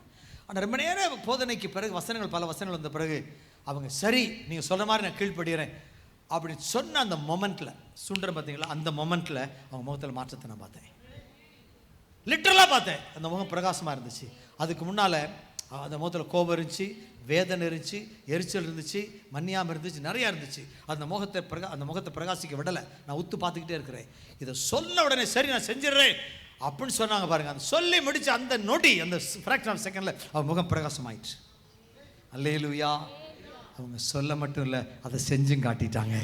அவங்க இயேசுவின் பிள்ளைகள், இரத்தத்தால் மீட்கப்பட்டவர்கள், இன்னைக்கு வெளிச்சத்தின் பிள்ளைகள், பரிசுத்த இரத்தத்துக்குள்ளே இருக்கிறாங்க. இனி சாத்தானவர்களை தொடுவதில்லை. அல்லேலூயா. அப்போ புது சிருஷ்டி நினைப்போம். இப்போ இந்த லைட்டாக மாறுறதுக்கு நான் என்ன செய்யணும்? நான் வெளிச்சமாக மாறணும்ல. ஒரு கேனில் பற்ற வச்சுக்கலாமா? பக்கத்தில் அப்படியே தூக்கிட்டு அலையலாமா? நான் வெளிச்சமாக இருக்கேன். கேனில் அணைஞ்சு போயிடும். ஒரு டார்ச் லைட்டை வச்சுக்கலாமா? டார்ச் அடிச்சு வச்சுருக்கேன், பேட்டரி காலியாகி போயிடும். சார்ஜபிள் லைட் போட்டாலும் சார்ஜ் காலியாகி போயிடும். எப்படி தான் வச்சுக்கிறது அப்படின்னா 2 வழிகளை வேதம் சொல்லுகிறது. ஒன்று, கிறிஸ்து என்னோடு கூட இருக்க வேண்டும். I must carry Christ with me. கிறிஸ்துவை சுமக்கிறவளாக இருக்கணும். வாசிக்கலாம். ரொம்ப வசனம் வேண்டாம். யோவான் 2:30 வாசிங்க. யோவான் 2:30. அடுத்து லூக்கா 2:30 இல்லையா? சரி விட்டுருங்க. லூக்கா 1:78-79 பாருங்க. நான் இங்கே மிஸ் பண்ணியிருக்கேன் இந்த வசனத்தை. லூக்கா 1:78-79. அந்தகாரத்திலும் மரண இருளிலும் உட்கார்ந்திருக்கிறவர்களுக்கு வெளிச்சம் 2 வார்த்தை. அந்தகாரத்திலும் மரண இருளிலும் உட்கார்ந்திருக்கிறவர்களுக்கு வெளிச்சம் தரவும், நம்முடைய கால்களை சமாதானத்தின் வழியிலே நடத்தவும், அவ்விரக்கத்தினாலே உன்னதத்திலிருந்து தோன்றிய அருணோதயம் நம்மை சந்தித்திருக்கிறது என்றான். மறுபடியும் வாசிங்க கூட. சாரி. அந்தகாரத்திலும் மரண இருளிலும் உட்கார்ந்திருக்கிறவர்களுக்கு வெளிச்சம் தரவும். வெளிச்சம் தரவும் யார் வந்திருக்க? ஒரு அருணோதயம் உதித்திரு. அந்த அருணோதயம் யாரு? இயேசு. இயேசு அருணோதயம். அவர் வெளிச்சத்தை கொடுக்கிறவர். யார் இயேசுவை ஏற்றுக்கொள்றீங்களோ உங்க வாழ்க்கை வெளிச்சமா மாறும். யார் காலையில் வெளியே போகும்போது இயேசுவை என்னோடு வாரும் கூட்டிட்டு போறீங்களோ அவங்க வெளிச்சத்தோடு நடந்து போவாங்க. நாங்கள் டெய்லி காலையில் 5 மணி 5:30 மணி ஜெபம் முடியும் போது நான் சொல்லுவேன், கடைசியில் ஜெபிச்சுப்படி அனுப்பி, ஆண்டவரே சிலுவை கீழே நிறுத்துறேன், எல்லாருமே ஒரு சொட்டு ரத்தம் விழுகிட்ட ஆண்டவரே, அந்த ரத்தத்தோடு அவனை அனுப்பி வைக்கிற நாளுக்குள்ள 5:30 மணிக்கு சொல்லுவேன். அப்புறம் சொல்லுவேன், ரத்தம் மட்டும் இல்லை ஆண்டவரே, நீரும் அவர்களோடு பயணிப்பீராக, travel with them today o Lord சொல்லுவேன். அதே மாதிரி சொல்லுவேன். அப்புறம் ரத்தம் போது இயேசுவும் வராங்க. யாராவது பக்கத்தில் வர முடியுங்களா? முடியாதுங்க. வெளிச்சத்தின் பிள்ளைகள் இடற மாட்டாங்க, தடுக்கி விட மாட்டாங்க, அல்லேலூயா, வாழ்க்கையில் தடுக்க மாட்டாங்க.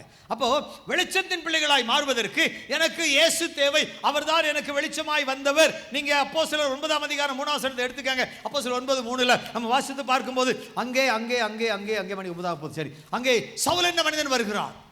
சவுல் எதுக்கு வர்றான்? எங்க வர்றான்? தமஸ்குவுக்கு வர்றான். எதுக்கு வர்றான்? அவன் கர்த்தருடைய பிள்ளைகளை சிறைப்பிடிச்சு கொண்டு போறதுக்கு வர்றான். வழியில் அவனை யார் சந்திச்சது? இயேசு சந்தித்தார். கையை வைத்து சொல்லுங்க, இயேசு சந்தித்தார். இன்னைக்கு இங்கிருந்து நீங்க போகும்போது இயேசு உங்களை சந்திப்பாராக. இந்த கூட்டத்தில் இயேசு உங்களை சந்திப்பாராக. அவன் வாழ்க்கை அன்று மாறினதை போல இன்று உங்கள் வாழ்க்கை மாறுவதாக, உங்கள் பிள்ளைகளின் வாழ்க்கை மாறுவதாக, உங்கள் புருஷனின் வாழ்க்கை மாறுவதாக, தலைகளாய் அப்படியே நேரெதிர்முறையாய் மாறி கர்த்தருக்கு சித்தமான வெளிச்சத்தின் பிள்ளைகளாய் நீங்கள் உங்கள் குடும்பத்தாரும் பிள்ளைகளும் பிள்ளைகளுடைய பிள்ளைகளும் பெற்றோரும் இயேசுவின் நாமத்தில் மாறுவீர்களாக. அல்லேலூயா. வாசிங்க 9:3 வசனம். அவன் பிரயாணமாய் போய் தமஸ்குவுக்கு சமீபித்த போது சடுதியிலே வானத்திலிருந்து ஒரு ஒளி அவனை சுற்றி பிரகாசித்தது. அல்லேலூயா. என்ன பிரகாசிச்சது? ஒரு ஒளி, ஒரு வெளிச்சம் வந்துருச்சு. யார் அந்த வெளிச்சம்? அவர்தான் இயேசு. நீ துன்பப்படுத்துகிற இயேசு நானே அவர் சொன்னார். அப்ப வேறு யாரும் அல்ல, இயேசுவே அவனுக்கு தரிசனமானார். உயிர் தெழுந்த இயேசு. எந்த இயேசுவின் பிள்ளைகளை வேதனைப்படுத்தினானோ, எந்த கர்த்தருடைய பிள்ளைகளை உதைச்சானோ அடிச்சானோ, எந்த சபையை துன்பப்படுத்தினானோ அழிச்சானோ, எந்த ஸ்தேவான் சாகுவதற்கு அவன் ஒரு காரணமாக இருந்தானோ, அப்படிப்பட்ட மனிதனை இயேசு சந்திக்கிறார். உன்னிலும் உன் குடும்பத்திலும் இந்த சவுலை போல அக்கிரமும் அகம்பாவும் கீழ்ப்படியாமையும் போட்டி பொறாமைகளும் சண்டைகளுமே வாழ்க்கையை கொண்ட யாராவது இருந்தாங்கன்னா அவர்களையும் இயேசு சந்திக்க விரும்புகிறார். உங்களுக்கு அவங்கள பிடிக்கல, ஆனா இயேசுக்கு பிடிக்கும். தமஸ்குல இருக்கிற மக்கள் பயந்து போயிருக்கிறாங்க. ஐயோ வரானே, நம்மளை பிடிச்சிட்டு போயிடுவானே. சில பேர் நேரத்தில் அந்த பையன் வீட்டுக்குள்ளே வந்தாலே அம்மா அப்பாவுக்கு பயமாக இருக்கும். அப்படி தானே? சில வீட்டில் புருஷன் வந்தாலே இப்படி தான் வருவார். வந்தாலே எப்படி இருக்கும்? பயமாக இருக்கும். இருக்குமா இருக்காதா? இந்த மனுஷனுக்கு எதை எடுத்து உடப்பானோ. பிள்ளைகள் எல்லாமே கல்லுக்கடையில் உடைஞ்ச நிறைய சாட்சியெல்லாம் சொல்லுவேன் இந்த மாதிரில இருந்தவங்களை குறித்து. நான் ஒரு பெரிய குடிகாரனாக இருந்தவன், என்னை இயேசு மாற்றினார். அல்லேலூயா. அப்போ அந்த வெளிச்சம் என்று சொல்வது இயேசு அவனை சந்தித்தார். அவன் வாழ்க்கை தலைகீழ மாறி போச்சு. அதுக்கு முன்னால பழைய சிருஷ்டி, இயேசு சந்திச்ச பிறகு அவன் புது சிருஷ்டி, பழையவைகள் ஒளிந்து போயின, எல்லாம் புதிதாயின. வேத புஸ்தகத்தில் அதிகமான புத்தகங்கள் எழுதின, 13 புத்தகங்கள் எழுதின ஒரு எழுத்தாளர் இருக்கானா அது பவுல் தான். அல்லேலூயா. சரி, அப்போ வெளிச்சமாய் கர்த்தர் வந்தார் பார்க்கிறோம். அப்போ நீங்க வெளிச்சத்தின் பிள்ளைகளாய் இருக்கிறதுக்கு வேற ஒண்ணும் இல்லை, உங்களுக்கு இயேசு தேவை. You need Jesus to become, என்ன சொல்றது, like light, to become bright, to shine. நீ பிரகாசிக்க, நீ ஒளி கொடுக்க, நீ வெளிச்சமாய் மாற உனக்கு வெளிச்சமாகிய இயேசு கிறிஸ்து தேவை. பக்கத்துல கை கொடுத்து சொல்லுங்க, நீ இயேசு கிறிஸ்துவை ஏற்றுக்கொள். நாங்களும் ஏற்றுக்கொண்டவங்க தான் சொல்றாங்களா, பரவாயில்ல, இப்போ உற்சாகத்தை உறுதிப்படுத்திக்க. ஆமென். ஆமா, ஸ்தோத்திரம். அல்லேலூயா. இயேசு உனக்கு தேவை. அடுத்து இன்னொரு காரியம் தேவை. நேரத்தை கர்த்தர் நான் முடிக்கிறேன், கடைசி வசனமா இருக்கும். அடுத்த கடைசி வசனத்துக்கு வருகிறோம். நீதிமொழிகள் 6:23. நீதிமொழிகள் 6:23, 6ஆம் அதிகாரத்தின் 23வது வசனம். நீதிமொழிகள் 6:23. கட்டளையே விளக்கு, வேதமே வெளிச்சம், போதக சிற்சியே ஜீவ வழி. அல்லேலூயா. கட்டளையே விளக்கு, வேதமே வெளிச்சம், போதக சிற்சியே ஜீவ வழி. புரிஞ்சிருச்சு? வேற ஒன்றும் சிம்பிளாக தான் இருக்குது. அப்போ கர்த்தருடைய வசனம் குறைவற்றதும் ஆத்துமாவை உயிர்ப்பிக்கிறதுமாய் இருக்கிறது. கண்மலினருக்கு சம்மட்டியாய் அக்கினியாய் இருக்கிறது. அல்லேலூயா. இருபுறமும் கருக்குள்ள எந்த பட்டயத்திலும் கருக்காய் இருக்கிறது. ஊனையும் கணுக்களையும் எல்லாவற்றையும் குத்தி கிழிச்சு எடுத்து நார் எடுத்து எங்கே பாவம் இருக்குது எங்கே பாவம் இல்லைன்னு நமக்கு சொல்லிக் கொடுத்து நம்மை மனந்திருப்ப பண்ணுகிற வேத வசனங்கள் இவைகள். அப்போ இயேசுவும் வேணும், அவரை குறித்து பேசுகிற வார்த்தை எனக்கு வேணும்.